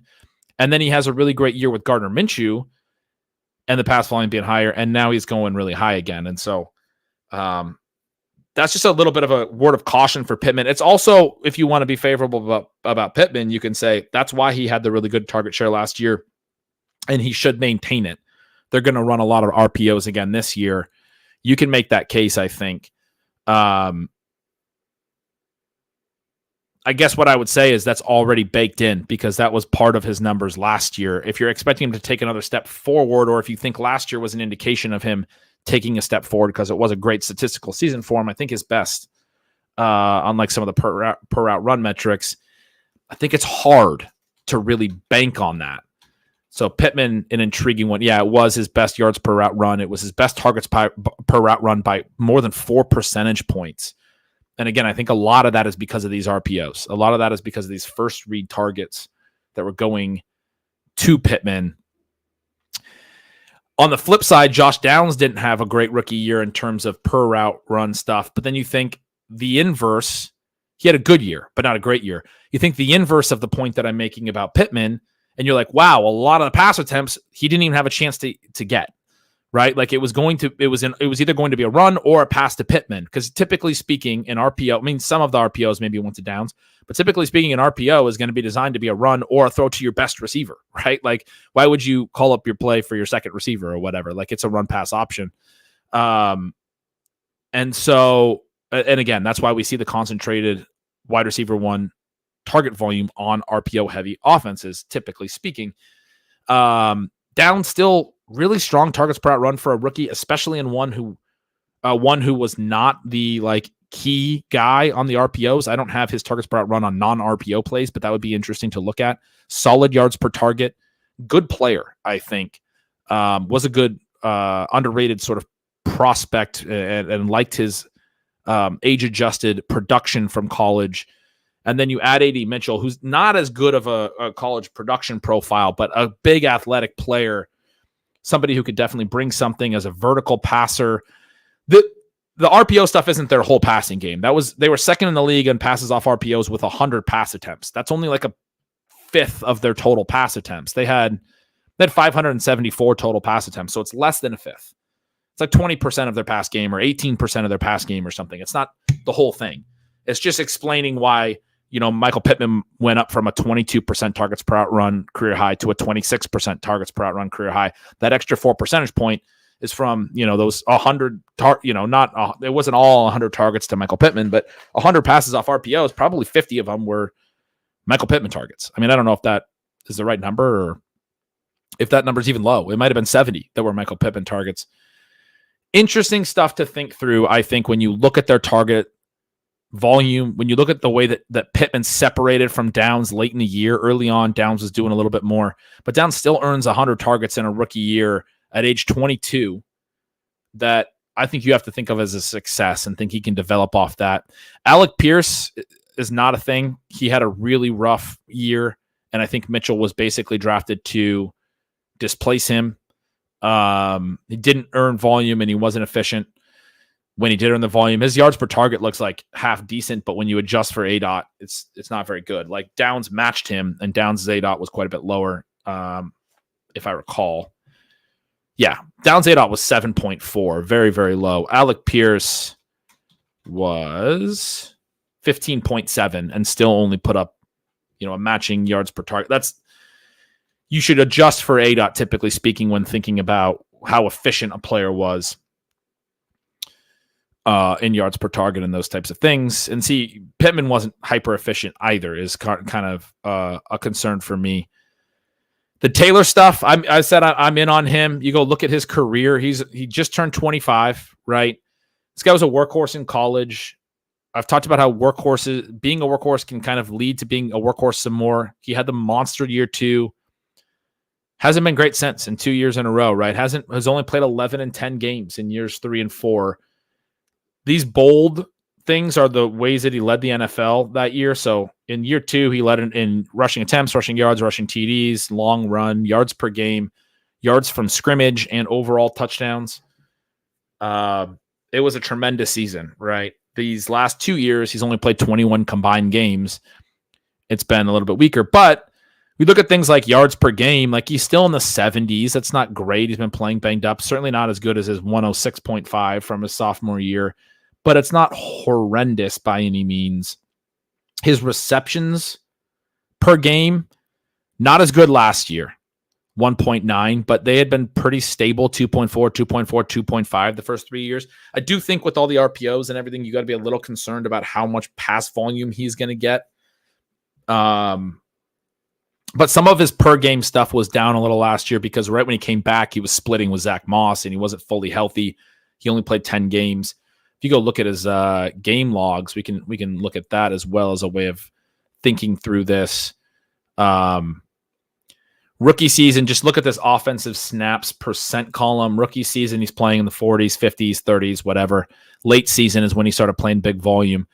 Second year is the monster year. By the end of the year, he plays a 98% snap game, a lot of games in the 80s. Started year 3 in the 70s and into the 80s, got banged up, missed some time, still played some pretty big snap volume in the middle of the year when he came back, a couple 90+% games in 2022. Last year, when he comes back, his first game he plays 15% of the snaps, 42%, 50, 61, really, works his way up to speed, then gets hurt, misses 3 games, and then also doesn't, play a ton in the final 3 games. Their season's kind of a lost season at that point. I think with Zach Moss gone, with Taylor signed to a big deal, with him not having the PUP at the beginning of the year, you're expecting more like some of the 2022 stuff. Maybe he won't be up in the 90s because that's maybe not how Steichen wants to do it. Steichen wasn't the coach in 2022. It's worth noting. 2023, we do see, though, like an 88% game here in week 10. Like, there were points where the Colts were like, yeah, Jonathan Taylor's going to play almost every snap. And I think you got to expect a little bit more of that in 2024. You don't get as much receiving from a mobile rusher, but you do get hyper efficient rushing. You get the element of defenses needing to account for Richardson pulling the ball and it being not an RPO, but a read option where Richardson pulls and runs. And he's very efficient on the ground. I think you have the potential from Jonathan Taylor as a big, fast. I mean, this guy's one of the best athletes at running back in the league. He's a big and super fast dude, physical runner. Remember early in his career when he was really good these first 2 years, he was hitting on a lot of long touchdowns. Even as a receiver, he was hitting on long touchdowns, 9.0 yards per reception in that breakout second season because he had a couple long receiving TDs that year. This is a dude that, like, if he stays healthy and bounces back and has a good year, again, age 25, I don't think he's like dust or anything. You're talking about a guy who I think can do the types of stuff that like Derrick Henry did in his peak, like challenge for 2,000 rushing yards in a season in this type of offense. And in a half PPR format like Underdog, I'm more into that. In full PPR, I get a little less interested in Taylor for structural reasons as well. I don't necessarily want to pay around 2 price for a running back. But when we start talking about Underdog stuff, yeah, I mean, second round, I think he's a good pick. And I think this offense is going to lean toward more from him and less from Pittman and less receiving. So those early Colts prices, that would be my explanation for why I would be more in on Taylor than in on Pittman. I would like to make some swings at, I like Richardson. He's going to run. He's going to be interesting. He's upside play for sure. I'd like to make some swings on like Downs and AD Mitchell, I guess, outside of the like clear wide receiver window. They present some upside where wide receiver upside is lacking. So if you haven't hit a lot of wide receivers early in your draft, I do think the Colts is a place you can target some. You're basically trying to play for spike weeks in an offense that's not going to have a ton of pass volume, but should have the potential to spike some explosive plays and things like that. If Anthony Richardson's able to extend some plays and stuff, hit some of these guys down the field, what have you, like a Mitchell. Although that's not really his game either. He doesn't take a lot of sacks. He kind of gets the ball out. So anyway, that would be my read on the Colts. Fun one to think through. This one had a little bit more meat to it than some of the other ones that we've hit on. I guess one last thing I would notice, 18 pass TDs total compared to 19 rush TDs. This team was very run heavy and close. Gardner Minshew even had 3 rush TDs, and some of those were RPO type stuff where like even with Minshew, that's the play call that Steichen wanted to run. I think Richardson has double-digit rush TD. I mean, I hesitate to say upside. Like it's not floor, but he's a really good bet to run for a lot of touchdowns. Their quarterbacks combined for 7 last year, and one of those guys, the guy who played the most of it, was Gardner Minshew, right? Like Richardson's actually a runner. He's actually an athlete. The flip side of the concern, a little bit of my concern for Pittman as well. Only 18 pass TDs, even when they were thrown a little bit more. I do think they're going to use the read option and the Taylor Richardson multifaceted rushing attack when the field shrinks and you don't have, safeties having to protect deep. And so it becomes a tougher throwing environment in tight. I think you're going to see them really run the ball in close. I think we've seen that from a lot of the teams with mobile quarterbacks in the last few years. This one, I think, would be a really good bet for it, mostly because of Taylor. I don't think they want to get Richardson taking too many shots in close, but they can use his mobility off of Taylor. He can pull the ball, keepers, read option stuff. So that's why I think he will have a solid number of rushing TDs. Maybe it's only like 8. But I think you're going to see them probably lean more towards the rush TDs than the pass TDs again.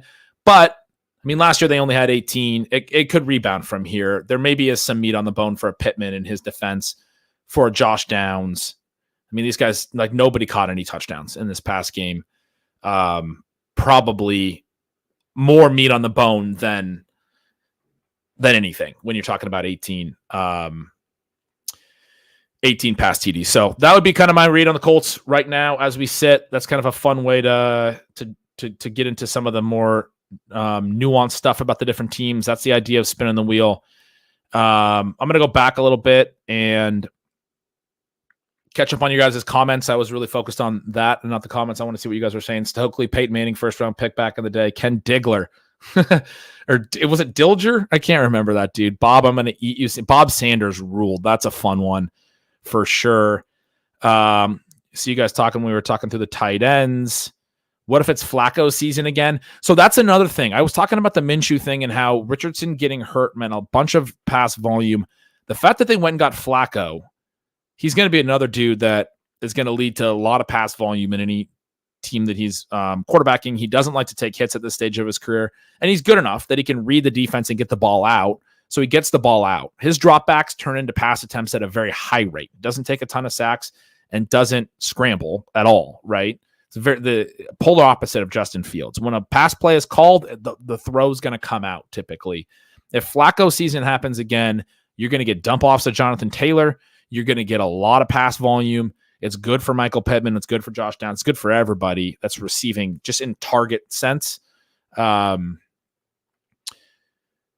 Him being there is a slight uptick for me on the pass game stuff because of Richardson got banged up, man. He plays hard and like had a concussion before he had the shoulder injury. If he gets, banged up again this year, misses some time, you're going to like the pass volume in the games that he's out. I think this is the probably the most projectable pass volume for a backup in the NFL is Joe Flacco. So, in terms of like what he provide, what his profile adds to a default quarterback projection, that doesn't mean that the Colts will call pass plays every single time. But this is a great one too. Steichen's fun with the pace. I meant to mention this, but yeah, we that was true of his history dating back to when he was the Chargers OC and with the Eagles, and we saw it last year with the Colts. They're going to play up tempo. They're going to run a lot of plays. You want to be in on this offense from that perspective as well. It's a bump as well to some of the pass game guys. I'm not super comfortable with Pittman's price, but that's why I also like getting into some of the Downs and A.D. Mitchell stuff in the back end, and why I'm willing to bet on Taylor as well. They're going to run a lot of plays, and that's good.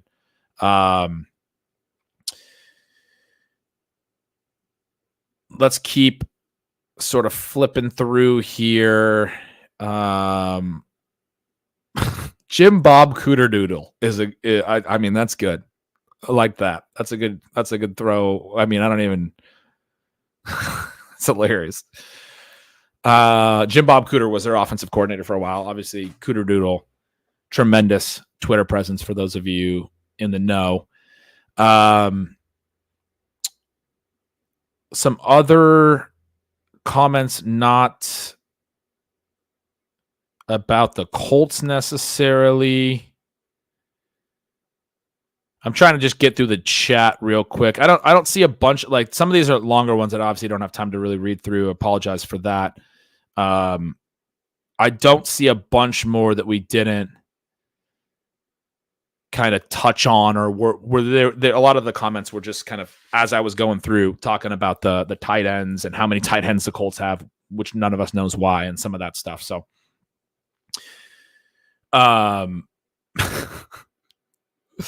historical anomalies. All right. Let's get the drafts going again. We got, I don't know, a few more. We're probably winding down here pretty quick, but having a fun stream. Had some time today. Figured I would go for it. I have Sanat and Luke McCaffrey both start as we come up in this draft. Sanat is the right pick by ADP. I assume this is a Jaden Daniels pick. It is. There's Blake Corum. Somebody in the chat asked about Blake Corum. My take on Blake Corum, I talked, you can get more about my background on what the Rams like to do and why on the Saturday stream, in talking a little bit about the Falcons and what I think Zach Robinson might bring over from the Rams to the Falcons offense. I talked about a little bit earlier today with Bijan, the 3-down stuff, not wanting defenses to match. I think people overreacted on Kyren Williams with the Blake Corum addition. I think they had to add depth. They went into last season with Cam Akers on the roster. And then when Kyren got banged up and he's a smaller back, they were bringing in Darrell Henderson off the street, activating Royce Freeman from their practice squad. Those 4 games in the middle of last year for the Rams, they had nothing at running back. I don't think they even wanted to go into the year with nothing behind Kyren. Again, they wanted Akers to be a part of it, but it just didn't work out, and they had to ship him out of town. They were always going to add somebody. They add Corum. They've talked a lot about how he's very similar to Kyren, a good like doppelganger. People have talked about like, okay, that means he's going to spell Kyren. I mean, I tend to think that makes him one of the most valuable handcuffs in the league, because they're going to, in my opinion, like they needed to add depth. I still think Kyron's going to play as much as he can because he was really good last year and they think he's their dude. Like they've loved him for like multiple years. I never bought into it, but their camp hype on Kyren was there 2 years in a row. Like that's something Pat Crane was in my ear about both off seasons, 2 years ago and last off season. And I was like, yeah, he's not even an NFL athlete. Turns out that doesn't matter. Or I'm an idiot, whatever. Right. But he's good, and he was so successful last year that they're going to use Kyren, and I feel comfortable with Kyren's price. I also feel very comfortable with Blake Corum's price, because if something happens to Kyren, Blake Corum just plays 90% of the snaps. This is one of the few offenses that will run a dude out there 90% of the snaps, right? Like I just got done talking with Jonathan Taylor. I don't know if Steichen's going to do that, like the way that, the past I guess it was Frank Reich in 2022, the way he was doing it. I don't know for sure if Steichen's that coach. Not every coach will do it that way with their running backs. Sean McVay will. He's done it with a lot of different running backs. And he does it because he wants to keep these guys on the field for all 3 downs, because he doesn't want to substitute, because he doesn't want to let the defense match and substitute. So they have to stay in base packages. Can Corum catch passes? So the issue with Corum, he wasn't as explosive last year.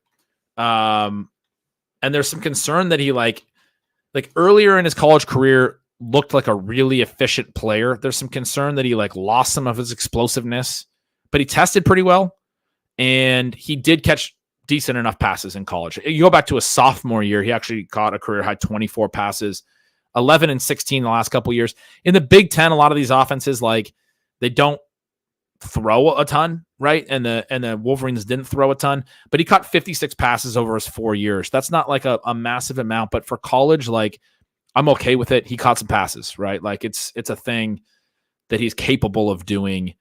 I think the scouting report on Corum from like a production standpoint was he does everything.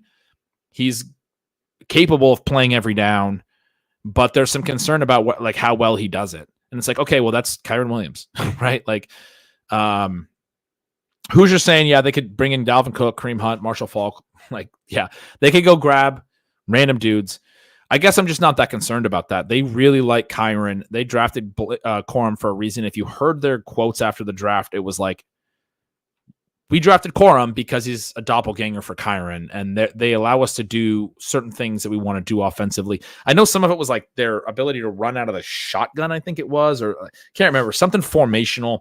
They've done a lot of single back rushing in the past, and somebody was talking about like this isn't the same as all of the old Sean McVay rushing attacks. It's a slight variation, but it fits what they want to do schematically. Somebody who I trust, X's and O's wise, was talking about Corum being very good schematically for the rushing attack that they built around Kyren last year. That wasn't necessarily, it was like a variation of their duo heavy run blocking scheme, but they did it more out of the shotgun with Kyren than out of the single back because Kyren's more, familiar with that. And Stafford likes playing out of the shotgun. And so then they did it with, they bring in Corum, who also was really good out of the shotgun and those types of rushes. And I don't know, that's me not knowing the run game very well at all, but kind of trying to paraphrase what the numbers say. But essentially the takeaway was that Corum fits the offense that they built for Kyren last year and makes for a perfect handcuff in that regard. And so again, if Kyren goes on IR again this year for 4 weeks like he did last year, I think you see Blake Corum play 80% of the snaps. Like I really do think they're going to be ready to use him a ton. Because that's the idea with him, too. He's a 4-year college player, played at a really high-profile college, played under Jim Harbaugh, pro style, what have you. That's the other part of it. Like, they brought in Zach Evans last year. Zach Evans transferred in college, played under 2 different teams, really good athlete, but there was concerns about, like, some of his off-field stuff or some of his, like, ability to fit in those locker rooms, part of, like, why he transferred. There's, like, part of his story, and he never really got a lot of work in college. And so there was concern that, like, he's just not like earning the workload or whatever. And then they clearly didn't trust Zach Evans last year when Akers had already been traded and Kyren got hurt. They didn't go to Evans. They went to these vets that they basically pulled off their practice squad and off the street. I don't think that's what would happen with Corum. Should Corum get a boost now with Kyren already having a foot injury issue? No. I don't think it's a real I don't think it's a real issue. I mean, if this is a lingering thing, then yes, but I don't think the value should change at this stage, personally. I think it's we saw some stuff with Bijan and some other guys. I essentially think that you don't want to be working your running backs in May, and these are coaches basically saying, yeah, this running back is a little banged up, so he's not going to be out here at practice today. And then that gets aggregated, even though he also said it's not an issue with Kyren. They're basically just like, we don't want to push him in May. Like, we want him to be ready in September. Like, running back is not a position you got to do a whole bunch of like timing stuff with. You don't have to spend 3-4 months like in the passing game practicing. And I think in like the further we go in time in football, teams are like, we don't want our running backs practicing in May. We want them working out a little bit on the side. We want them, all that stuff. And then we want them to ramp it up in like July, right? Or or maybe even not until August, but be ready for week 1, right? I think it's a bogus thing with Kyren, personally. I don't think you should wait. I mean, it could be a concern. It could grow into a concern. I don't think you should weight it as more than a bogus thing, because of the timing and where we're at in the offseason. All right, let's go back to this build, though. So it's a 1-4-6-1 at this point. It's not as imbalanced running back and receiver in the 13th round here. I only have 6 receivers, and they're not strong. Palmer was my wide receiver 5, and Jahan Dotson was my wide receiver 6. That's the only Dotson share I've taken. I took it because I do have Jayden Daniels on this build. So the build is a Jayden Daniels quarterback, Jonathan Taylor, DeAndre Swift, Najee Harris, Blake Corum build. Even though I took Taylor early, I went Swift Harris at 83-86. That's that turn where sometimes you get Rashee Rice coming back to you. He didn't. He went 82. So I just pulled up the draft board here. The other guys that sometimes can maybe slide are like JSN and Deontay Johnson. They went earlier in that round. Christian Watson went at 79. DeAndre Hopkins went at 80. I would have had to go Jamison Williams there. I decided, okay, I'll just get strong at RB2 and RB3. I'll go Swift, Najee Harris. Man, that's another one where I took Najee over Warren. That's really just me balancing stuff. Like, I'm embarrassed by that. The pick should be Warren if you're only doing one draft, but I like what Najee showed a little bit last year, enough that I'm willing to mix him in. This is a Kelsey team. So the Steelers and Chiefs play week 17. I was taking a Steeler here for the correlation we talked about a little bit earlier. Stutzman got me on the Najee play on a different draft. Crane would never. I know he's pretty upset. Please don't tell him, Steph. Please don't tell him.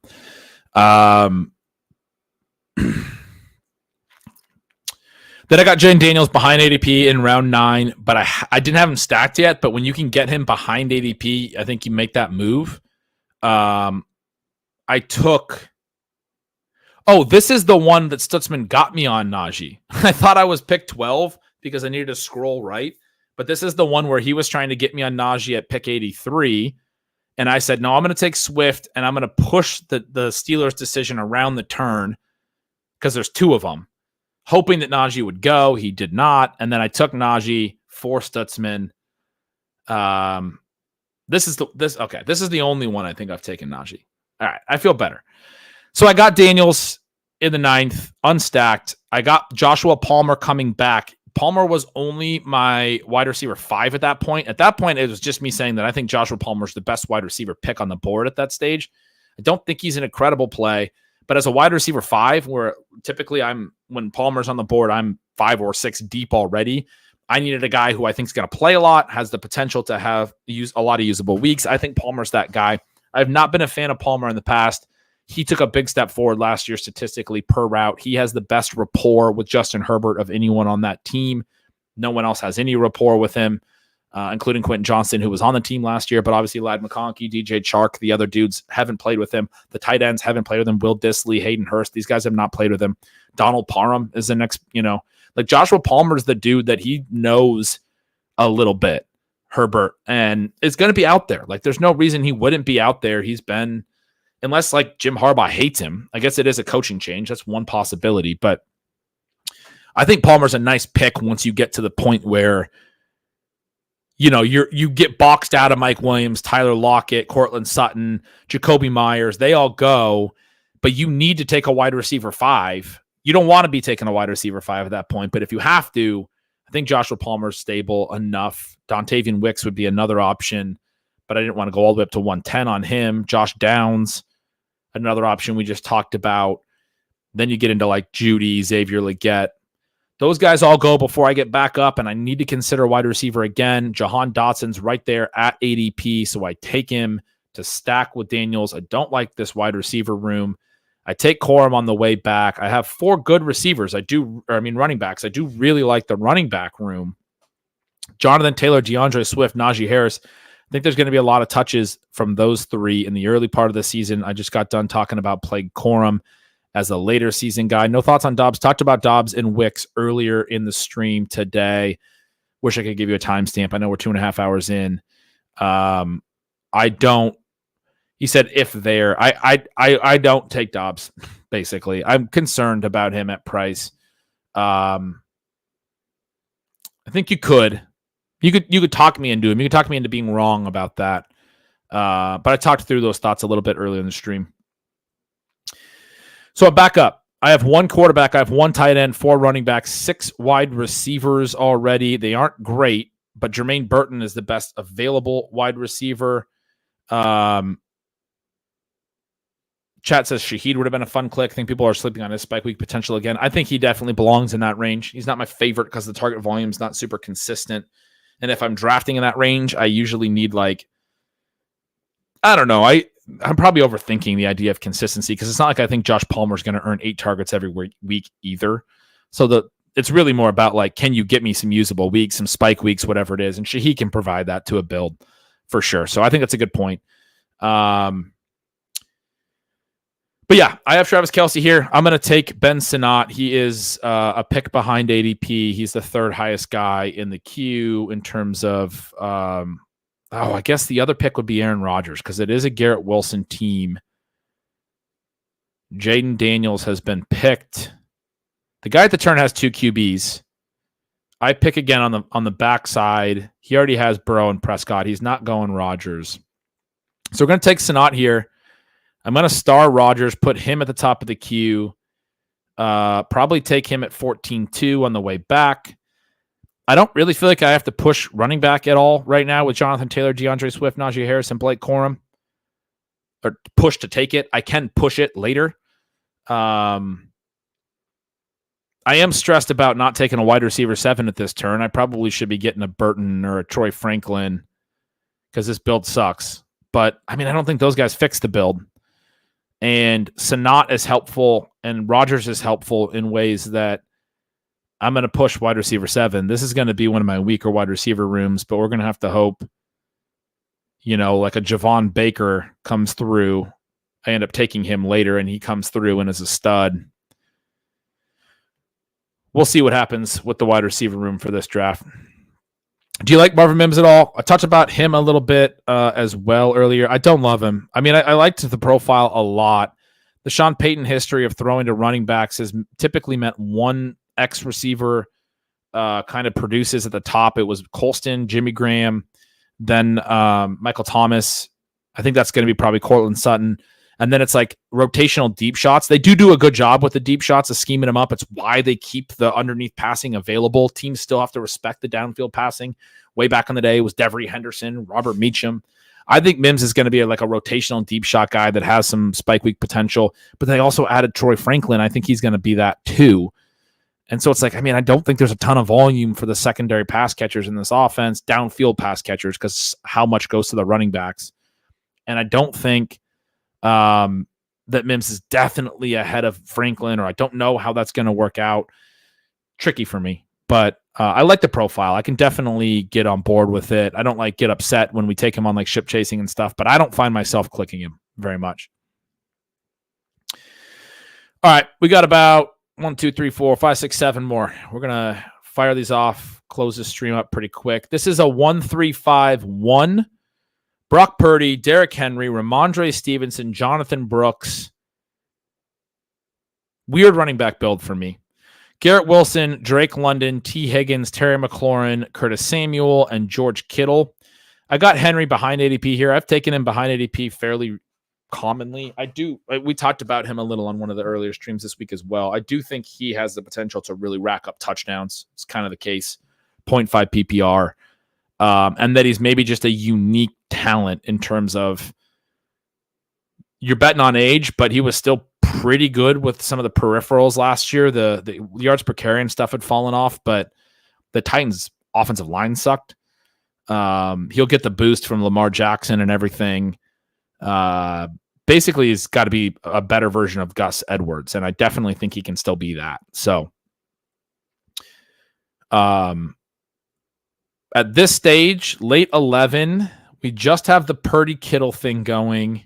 Seem to get that a lot more than like really trying to.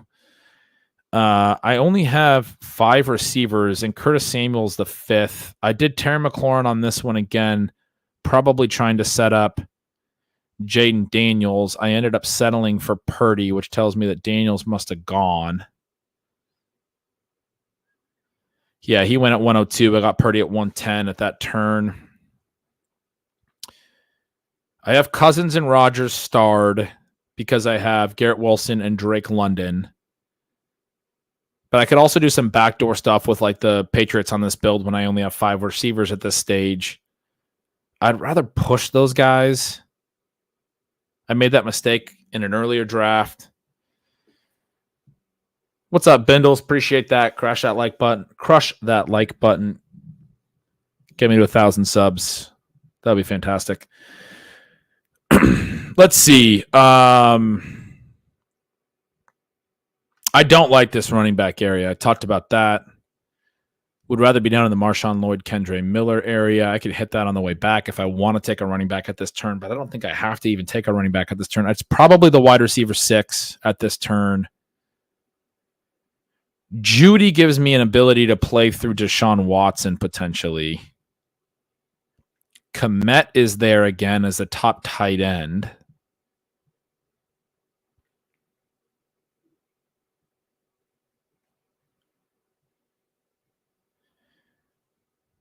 I'm a little like out of position on this draft. I don't love it. I'm going to push QB. 3 running backs at this stage is enough. It's probably a wide receiver and a tight end at this turn. Get me my tight end 2. Get me my wide receiver 6. Or else it's wide receiver. Judy's behind ADP. Gives me an out to Deshaun Watson. Let's go receiver. Maybe I'll take Komet on the way back. Maybe I'll just push tight end 2 on this team. Because getting Judy and one of these 2 that I have starred, Josh Downs or Leggett, would be helpful to a build where I didn't hit receiver super heavy early. I went Garrett Wilson, London, Higgins, first 3 rounds, but I took Henry in the 4th, got McLaurin in the 5th, Kittle in the 6th, Ramondre in the 7th, Jonathan Brooks in the 8th. So through 8, I only had 4 receivers, even though I took 3 in the first 3 rounds. I took Curtis Samuel, then I went to Purdy. So now Judy becomes my wide receiver 6. It wouldn't be bad to take a wide receiver 7 here if it's Downs or Leggett. Really punt the tight end 2. Maybe the next turn then becomes a QB tight end turn, which I just added Deshaun Watson. I'm going to star him.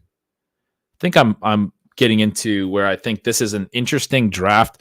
The thing about this room that took me a second is that I got Judy behind ADP there. This is one of the rooms where sometimes you wonder what rooms do wide receivers actually go after their ADP, because in every other room I'm in, they're going ahead of ADP. How is this their ADP? It's like wide receivers' ADPs are always wrong, it seems like, because they're always going too high.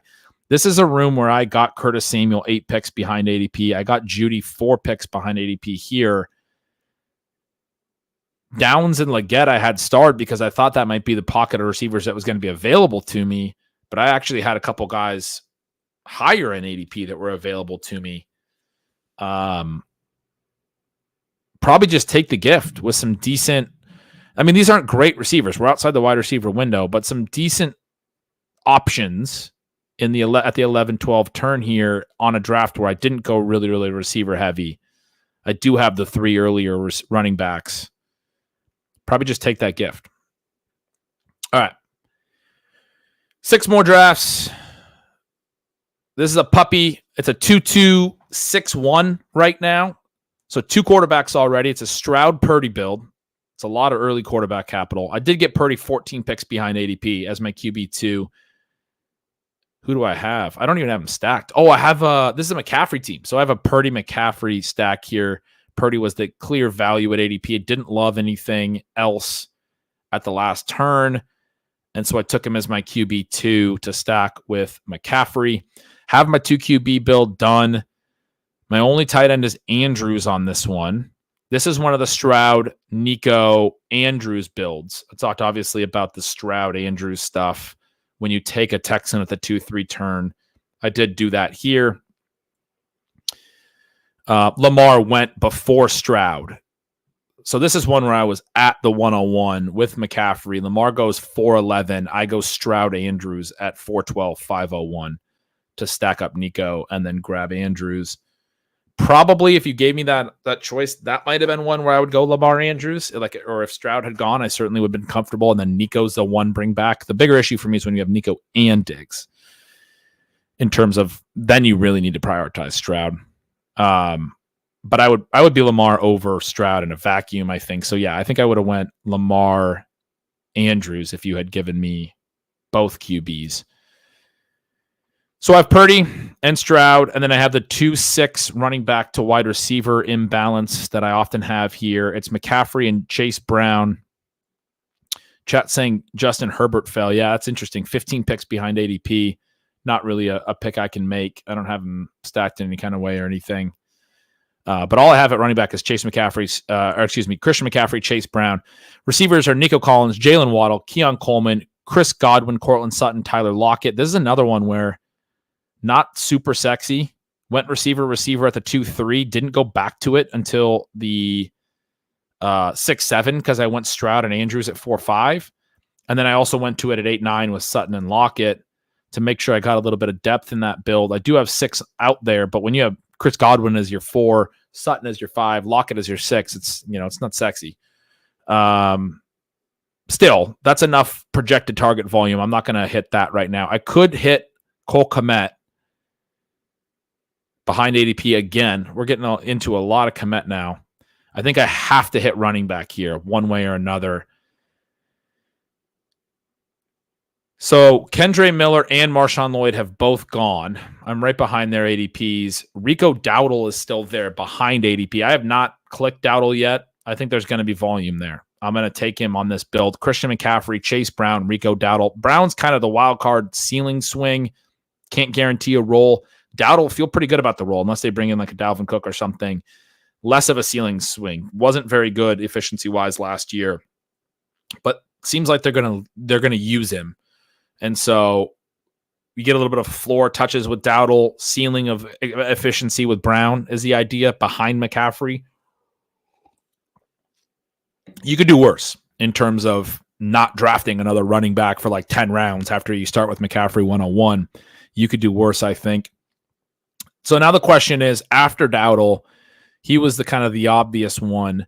You have Jalen Wright, Ty Chandler, Ray Davis, Kimani Vidal. I still like that range,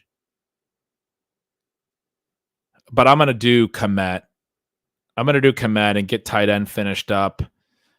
I could have added another running back to this build, but I didn't. You could have went either way there. You guys have seen me take Kmet a lot. I'm starting to get pretty high on that exposure, but it is something that I think makes sense, sort of the last of a group. All right, here's another one. I'm at 1403. It's a 2-4-5-2 here. So this is one of those ones where I'm more balanced at running back and receiver. And arguably, this means you're imbalanced. This means you're too heavy running back. 2 quarterbacks and 2 tight ends early, plus I've taken 4 running backs. We are in the 14th round, and I only have 5 receivers on my team. Whose team is this? Who drafted this? Josh Allen, Jordan Love, Jonathan Brooks, Javonte Williams, Marshawn Lloyd, and Kendre Miller. I hit them both at the last turn probably. That's a super fun top 4 running backs. You're going to give me Javonte Williams, kind of guaranteed touches, Jonathan Brooks and Marshawn Lloyd for the rookie upside, plus Kendre Miller for a team where I didn't put a lot of capital into it. These are some of my favorite picks at these ADPs. Wide receivers, Garrett Wilson, Chris Olave, Xavier Worthy, Keon Coleman, Deontay Johnson. That's thin. I thought this would be one where I took like 4 early receivers. Okay, it's because I took Josh Allen in the 3rd. I didn't really internalize that. And then I went Jordan Love in the 10th. Unstacked. So then I went Marshawn Lloyd, and then I took Luke Musgrave to finish that stack. So I have Kelsey and Musgrave. Jordan Love's stacks are Marshawn Lloyd and Musgrave. Kind of a weird build, honestly. Love, I think, is just so easy to stack with his receivers. This is kind of weird to not have any of the Green Bay receivers.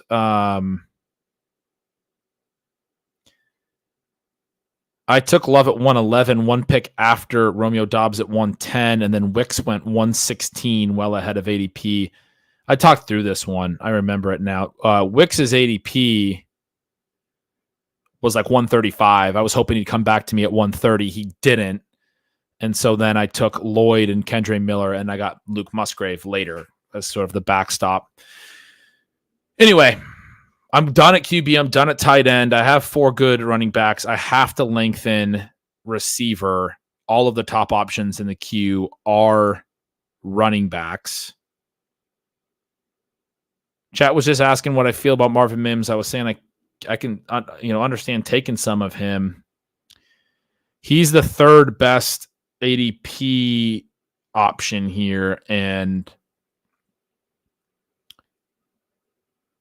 I also have Javonte Williams. I think he's just my favorite pick here. I mean, so Adam Thielen and Malachi Corley are the 2 ahead of him. Michael Wilson, Rashad Bateman right behind him. I'm going to take Marvin Mims. I got to take a receiver here. Troy Franklin already went. He went at the turn. I took Musgrave right before the turn because I had to get that stack element. So hopefully Mims is a big hit, because this team needs it. Garrett Wilson, Chris Olave, and Deontay Johnson should be a lot of volume. And then Xavier Worthy and Keon Coleman are some rookie upside. It's a thin build, but if you're right on all of them, you can talk yourself into it. Really like the running back room. Josh Allen and Jordan Love, can't complain there. Obviously, tight end upside. I think it was it a Kelsey Musgrave build? Anyway, don't love the receivers there, but they will have to do. All right, jumped into another one here. 2262 again. Same kind of thing. I've already hit my second quarterback. I like to get that second one before the end of the QB window. I like to hit the second tight end relatively early. You guys have seen me do this on all of them. 2 running backs, 6 receivers. This is probably my through 12 round default structure. 2-2-6-2. Let's look at who's on this one. It's an Anthony Richardson, Kirk Cousins. The only 2 running backs are Zamir White and DeAndre Swift. I took them back to back. I'm on the turn here. Must have thought that was the pocket for running back value. At the 1-2 turn, I went Garrett Wilson, Drake London. At the 3-4, I went Cooper Kupp, Zay Flowers. I also added A.D. Mitchell, about 9 picks ahead of ADP to get somebody stacked up with Richardson. This is one of the teams where I was worried about Josh Downs coming back. He did also come back, so I also added him. 4 straight receivers to start this build: Garrett Wilson, Drake London, Cooper Kupp, and Zay Flowers. And then I hit both A.D. Mitchell and Josh Downs. That's a fun build, man. You get a lot of upside in the early rounds, and then you get 2 stacked names with it. Not a lot of wasted space in that build. Kirk Cousins stacks with London, and I also got Kyle Pitts when I got Richardson at the 5-6. This is like one of the, you go back into, sometimes, you go into the drafts like the last one, you're like, man, who drafted this team? Sometimes you go in, you're like, this is a work of art. This is my Mona Lisa, boys and girls. It's fantastic. A fun team here. I don't really love Zamir White, but I don't really, like, if I want to call something my Mona Lisa, I don't really care about the running backs. We just talked about the Colts, so it's a fun one to have a Colts double stack on it. Pitts, I took Dalton Schultz later, way ahead of ADP. That's a bad pick. Why did I do that? Is he stacked up with a Baltimore player? Yeah, Zay Flowers, and maybe a little bit of a Week 17 thing. Got a little bit concerned about that tight end 2 drying up, but man, Musgrave made it all the way back. I could have taken him. Anyway, the quarterbacks, tight ends, pretty solid here. I feel good about the 6 receivers. I still need to lengthen the receiving room. There's not a lot of wasted space, I said, but possible that Mitchell and Downs aren't huge players. They're just kind of stacked pieces. I do probably need to try to lengthen that group, although there's not a lot of options. Quentin Johnson's the best receiver. He's way behind ADP. This is where you take Quentin Johnston if you're willing to take Quentin Johnston. But it's running back primarily here. Oh, so we got a nice little pocket, actually. Both Ray Davis and Kamani Vidal are the top two, and they're waiting for us. I think we just hammer running back here. Trying to look through and think of any reason I wouldn't do that, but it really, for me, it dries up a lot. The upsides, like they go right after those two rookies, it goes Tyler Algier, Antonio Gibson, Jaleel McLaughlin, J.K. Dobbins. I mean, I like Bucky Irving a little while later, Tyrone Tracy. I think you can get into these Bears backups, Khalil Herbert and Roschon, although I wouldn't on this build because of DeAndre Swift. Damian Pierce, intriguing. You know, there's some intriguing guys. Tank Bigsby, Keaton Mitchell. Some intriguing running backs. Those are like the names that pop out to me when I start to scroll down. But I really do think there's a nice little drop off after Davis and Vidal. I haven't taken Davis yet, I don't think, because I'm taking Vidal every time I get into this range. Just like him more, but I still like Davis. It's just a really nice 3-4 to get a Davis share and still get Vidal in the build. And Zamir White, DeAndre Swift, Ray Davis, Kamani Vidal feels good. All right. What do we got? Three more BBMs to close it out. Puka Nacua, Jonathan Taylor, Sam Laporta, T. Higgins, Keenan Allen, George Kittle, Christian Watson, Love. See, I'm doing the thing where I read it by round again. 2, 4, 6, 2. This is in the 15th round. We just left a 2-2-6-2 where I added 2 running backs and made it a 2-4-6-2. This one was the same thing. It was a 2-2-6-2 where I added 2 running backs. At that turn, I didn't add Ray Davis and Vidal. I added Jalen Wright and Vidal. But this is a Jordan Love, Brock Purdy. It has Jonathan Taylor. I took Nick Chubb 20 picks behind ADP on this one, and then I added Jalen Wright and Vidal. So now I have an injured running back and 2 rookies. Going to get a lot of early season production out of my RB2 slot. Feeling good about that. That's sarcasm. Puka Nacua, T. Higgins, Keenan Allen, Christian Watson, Mike Williams, Xavier Legette are the 6 receivers. Sam Laporta and Kittle are the 2 tight ends. I'm at 1509 here. Javon Baker, kind of an interesting top receiver staring at me. And yet, I have not taken Antonio Gibson yet, but he came all the way back. And I just got done saying I'm not going to have early volume. I think Gibson's going to factor in early for the Patriots. I don't know how great he is or anything, but he's definitely a guy I'm willing to take. 14 picks after ADP on this build to help float the early season stuff while Chubb's not playing, while Jalen Wright and Kamani Vidal have to earn some role, some work.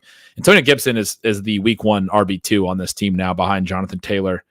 14 picks after ADP, kind of an easy selection there. I have Purdy stacked up with Kittle. I have Christian Watson in here stacked with Love. I don't have any exciting double stacks or bring backs. Don't have a Minnesota player. Who's SF play? Detroit. Oh, I have the Laporta bring back. Got the Laporta Kittle build where you get the week 17 thing. So it's an okay build. All in all, it's fine. It'll do. All right, 0. Jacob likes that Laporta Kittle builds. I think that makes sense. 0-2-5-2. So I've not taken a quarterback yet in this one, and I have nothing starred. And I see that Tua and Herbert just went. I'm at the turn, and since my last picks at the 8-9 turn, Dak and Purdy went, and then this round, Love, Trevor Lawrence, Tua, and Herbert all went. Something tells me I wanted some of those guys. Was going to want some of those guys. I have Waddle. I was probably going to want Tua. I have Christian Kirk. I was probably going to want Trevor Lawrence. I imagine those guys were both started in my queue. They did not make it back. Who calls them SF? I mean, I get everyone I call him San Fran sometimes too. San Francisco people apparently hate when you call him San Fran. I guess SF isn't right. I think they're all snobs. I'm a Seattle guy. I'll call it what I want to call it. Deshaun Watson's going into the queue. But man, I don't have like any other. Oh yeah, Eckler, you saying that. I imagine I remember you saying that, and you got auto-corrected to Eckler, which is perfect for a fantasy football stream. Deshaun Watson is the only stack option I have here, and JJ McCarthy with my Jordan Addison. I had a Mostert pick in here as well with Waddle. So yeah, I'm pretty confident that I was hoping Tua would come back. He went 2 picks ahead of ADP. I was hoping to get him 2 picks behind ADP. He went 4 picks before I was up. Herbert goes 12 picks ahead of ADP. Oh, he's not the other one. Lawrence is the other one. He goes 5 picks ahead of ADP. I would have been able to get him at ADP. So I had hoped that one of Lawrence or Tua would come back to this 10-11 turn. It doesn't happen for this team that now has to regroup at quarterback. It's a 0-2-5-2 right now. Still needs to do some stuff at receiver. Judy's available. I'm going to add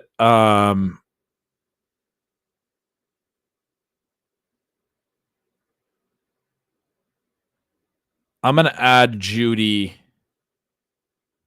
to the Njoku pick and make this into like I'm going to have to take Watson type of a team. But Watson, as much as I don't like him, is the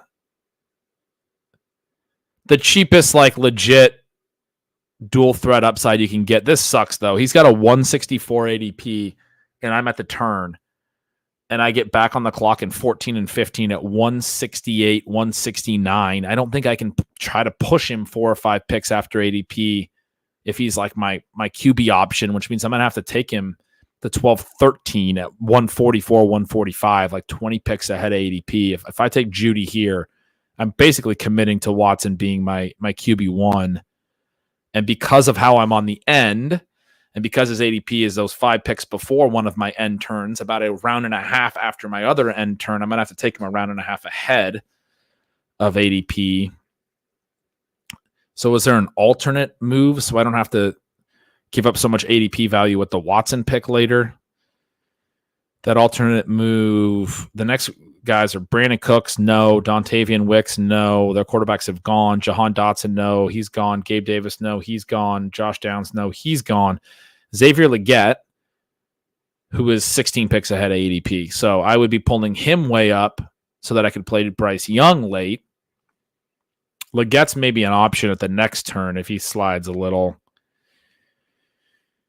Christian McCaffrey, Raheem Mostert are my only running backs, so I should be considering RB here as well. Singletary, Brian Robinson, Nick Chubb, Eckler. I don't love those backs, and I don't have to consider them right now.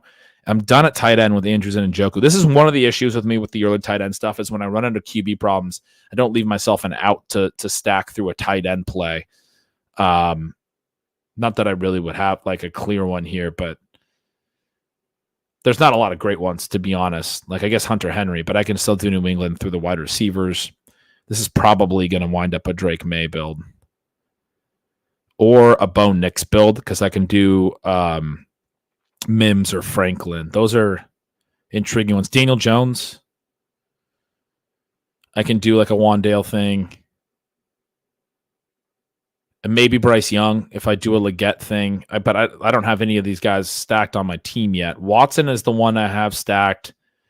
And so I'm going to take Judy here, and I'm going to take Watson ahead of ADP at the next turn to get this double stack Cleveland thing going. I have the Miami bringbacks with it, Jalen Waddle and Mostert. So it's going to suck to take Watson 20 picks ahead of ADP, but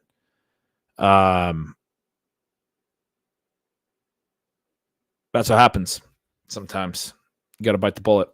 The other thing I'm going to do is take Dontavian Wicks. Oh, man, I want to. But he becomes my 7th receiver at that point. I can't stack him, and I kind of need to leave some receiver like picks available to stack May or Bo Nix or Daniel Jones or whoever. I already have my 2 QB or 2 tight end build done. My next turn is going to be a QB pick. It's not going to be a running back pick. I got to take an RB3 here. It's Singletary or Robinson. Brian Robinson. It's not that I'm super into Devin Singletary, but the Daniel Jones thing is a possibility. And so taking Singletary here and like Wandale and then taking Daniel Jones and having like a little bit of a Giants thing.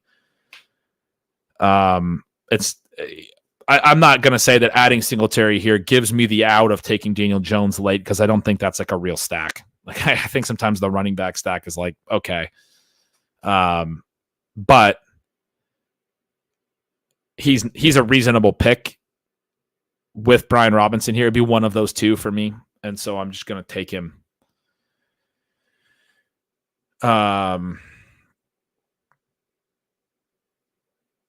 Kelly says 91 watching, but only 4 likes. There's only 4 likes on this video. You guys killing me. We're 3 hours into this stream. I got 4 likes on this video. Good Lord.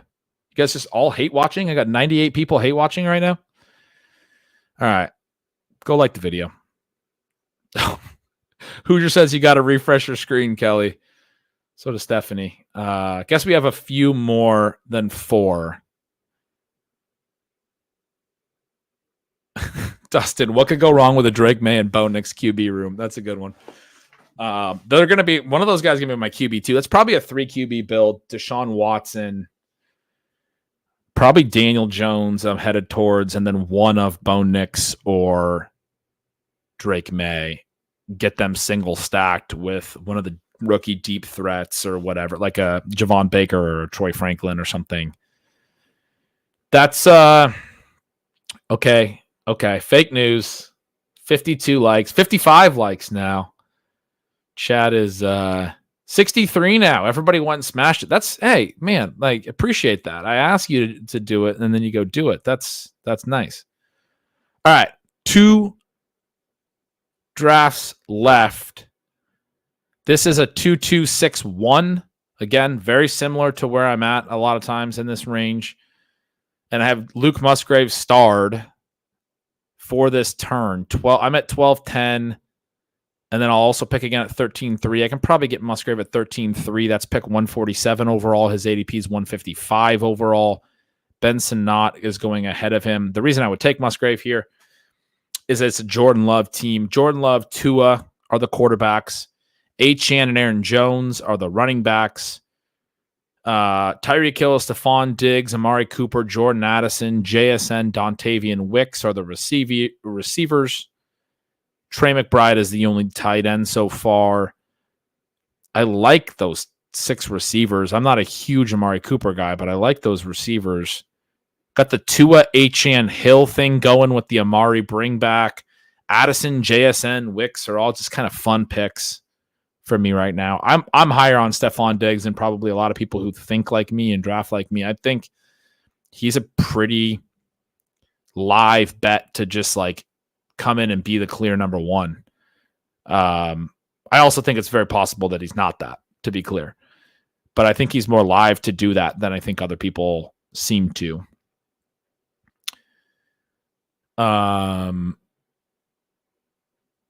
Let's see what else is out there. So I only have 2 RBs. Jerome Ford's at the top of the queue. There's no Charbonnet. I was mentioning liking Charbonnet a little bit more than Ford sometimes. And he's another bring back on that Miami double that I have with Amari coming back. That's a pretty justifiable reason to try to push Musgrave. I have Aaron Jones as the bring back on Love. Do I have Love stacked? Okay, that's why I took Dontavian Wicks. I don't have to get Musgrave. So I already have, and then I have Jordan Addison too. So I already have this Green Bay single stack with 2 bringbacks. Man, this is a pretty correlated team for me. I don't usually go out of my way to correlate this much, but it's fun when you get it all to fit together. So again, my 2 quarterbacks are Love and Tua. The Love one is with a Wicks and an Addison and Aaron Jones bringbacks. The Tua one is with Achane and Hill, Amari bringback. And I'm probably going to add Jerome Ford right now as my RB3, although I could reach up to Marshawn Lloyd, who would only be 2 picks ahead of ADP. The running backs have slid a little bit in this room. I really like Lloyd, and I really like putting him on this build that already has Achane and Aaron Jones. Aaron Jones probably a little bit more front-weighted production. Lloyd's a back-weighted play. I'm going to take Marshawn Lloyd over Ford. I mean, this would have been a good opportunity for me to get a Ford share, but that's just a bring back, and I already have an Amari Cooper bring back. I don't really need both Ford and Cooper, and I also don't think Ford's like the best bring back play anyway for the reasons we talked about earlier, where his role in Week 17 is a little cloudier than what it might be early in the year. I'm going to take Lloyd here as another Green Bay piece on the Love Lloyd Wicks thing. If Musgrave comes through, I probably add Musgrave. Now we're really betting on Jordan Love. That's a fun team. That's a fun, stacked up team. Still stealing. I think he is referring to getting Maxos here, referring to getting Lloyd at that price. I agree. I think at 142, that's stealing. He is a great price. We talked about him a little bit ago. All right, final draft, 1-2-6-2. Right after I said that's my default, the 2-2-6-2 thing, I was able to show that I am not a liar. I have both Tua and Watson starred. Tua's got a 118 ADP. We're at pick 143. Why would I have not even taken him last? Let's dig into this. So I took Trevor Lawrence at the last turn over Tua, but I think I have them both stacked. That's why I would have Tua starred. I'm going to talk about that a little bit. Kyron Williams and Kenneth Walker are the 2 running backs. It's a lot of capital for me, obviously, to take Kyron and also grab a Kenneth Walker who had fallen 12 picks past ADP. I can definitely push this 2 running back build a little further when I have those 2 guys at the top. CeeDee Lamb, Jalen Waddle, Christian Kirk, Xavier Worthy. There's a Marquise Brown. I promised we'd find one. Jerry Jeudy, David Njoku, and Brock Bowers. So I have a double Cleveland thing. That's why I had starred Watson. And so he was going to probably be my QB2 in this build. Njoku and Bowers is a fun tight end room. I really like this team. There's a lot of names that I like taking at cost on this team. I don't necessarily love the Cleveland stuff that we've been seeing a lot of. I'm not like super into Deshaun Watson or like Jerry Jeudy. I like Njoku quite a bit, but it correlates with the Waddle thing. I think I do remember this now. Part of why I went Lawrence, part of why is I think Lawrence has some real upside as they add both Gabe Davis and Brian Thomas. And I think that passing game is going to be a little bit more dynamic with those pieces. I've talked about this a little, but you have the high ADPs, high ADOTs, the vertical element on the outside. You have Kirk and Ingram underneath. I think Brian Thomas just adds playmaking. He's been really explosive. He was, he had this 17 TDs last year, a lot of them very long scores. I think he adds a lot to the offense, even though I haven't loved him at ADP. I've talked a little bit about how he didn't earn a ton of volume, and he's mostly an efficiency play coming out of LSU. That efficiency threatens defenses. You can still play it at certain prices in fantasy, but you guys keep seeing Christian Kirk on a lot of these builds because I think he's the real beneficiary and Ingram of the offseason moves, but then also potentially Lawrence, where it's just a much more dynamic passing game, and he's matured enough that he has his big step forward. He hasn't lived up to that 101 billing necessarily yet.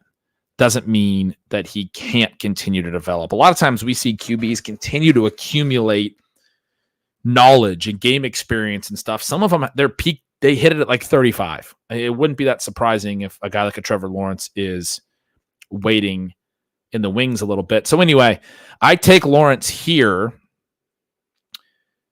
at the 10-11 turn. I take Lawrence. I took Lawrence over Tua in part because I already had Njoku and Waddle, and I knew I could play through Watson. And then I took Jeudy coming back. I needed a 6th receiver. And the idea was, okay, I'm going to pass on Tua because I can play that Miami-Cleveland game through Watson later. Tua comes all the way back. I mean, that's what this whole conversation is. It's so bizarre. He was already behind ADP at that turn. I definitely considered going Lawrence Tua at this turn and just locking in both my quarterbacks. He comes all the way back to pick 143. I don't know why I'm still sitting here like talking about it. Like I'm not going to take that huge discount. 25 picks after ADP. So it's a Lawrence Tua build. It's got the Waddle thing going. The 8-9, a double tap tight end with the Njoku Bowers. That's pretty sick. This is another fun team. All right. I think we did it. Woo. Mac. Fantastic value there. Kirk's been steadily rising. His ADP is already up to 89 or 49. We've got him at 53.8 on this. So yeah, the ADP is updated. They keep where you drafted him at, which I love. So I took Kirk here at 47 against a 53.8 ADP. DKB's mentioning in the chat he's actually up to a 49 now. That makes sense to me. Obviously, I took him at 47. I'm very comfortable with that price at 49. This team coming around the turn,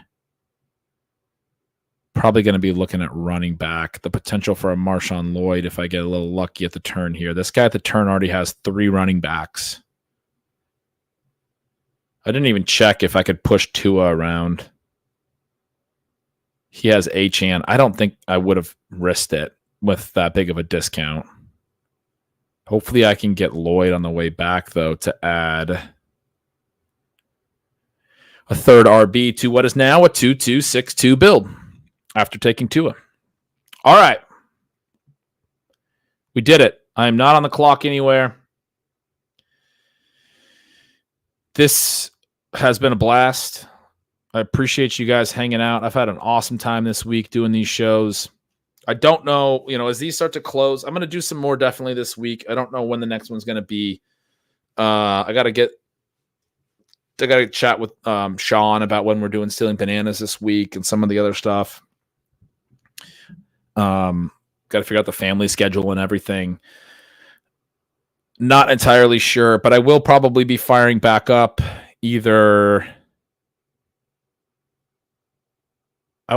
Tuesday, Wednesday, or Thursday, one of those 3 days. I guess tomorrow's already Tuesday. Me and Sean usually do Tuesday, but I think Sean will be doing Best Ball Breakfast with Pete. I got to talk to him because I think they pushed that. That's why I jumped on Monday. Yeah, you guys enjoy the rest of your Memorial Day as well. So I might be doing Stealing Bananas Wednesday was the conclusion of that thought. And in which case I might not be back here until Thursday to finish some of these up. Oh, look at that. On the clock in an eliminator. It always happens. Take too long to get out of here. Got to jump back on the clock. Oh man, the eliminators I got to think about. This is the Tyreek Hill 101 that I did. 6 receivers in the first 7 with Kincaid, Caleb Williams, and Njoku. So it's a 1-0-6-2 at this point. And the top running backs on the board are Nick Chubb, Austin Eckler, and Gus Edwards, the 3 that I just refused to pick. Did I stack Caleb Williams? Okay, I stacked him with Keenan Allen. I don't have any other QB starred, so I assume... Wait, Lawrence and Herbert. Oh, I don't have a Herbert, but I have a Lawrence stack with McConkey. I mean, other way around. I could go Herbert here, and I could just grab a Tajay Spears or a Chase Brown to start building out the... Honestly, I'm not going to make these picks. I'm going to go. I'm going to get off stream. It's been 3+ hours. I'm going to let that eliminator one linger because the eliminator takes a little bit more thought. I want to think about that, but probably I'll add For those of you that actually were looking at that, probably will add Justin Herbert to that and maybe out in an RB1. But I want to look through the receivers a little bit. I might go a wide receiver 6 there. We'll catch up on that eliminator down the line, and we'll see what I did at that turn later this week. Appreciate you guys so much. Thanks for hanging out. Subscribe, like, comment. Go subscribe to the Substack over at bengretch.substack.com. Great eliminator strategy article over there. Great, he says about his own article. You guys are awesome. Appreciate you hanging out. I'm tired, but you guys are super fun to chill with. So we'll be back for sure. But for now, see ya.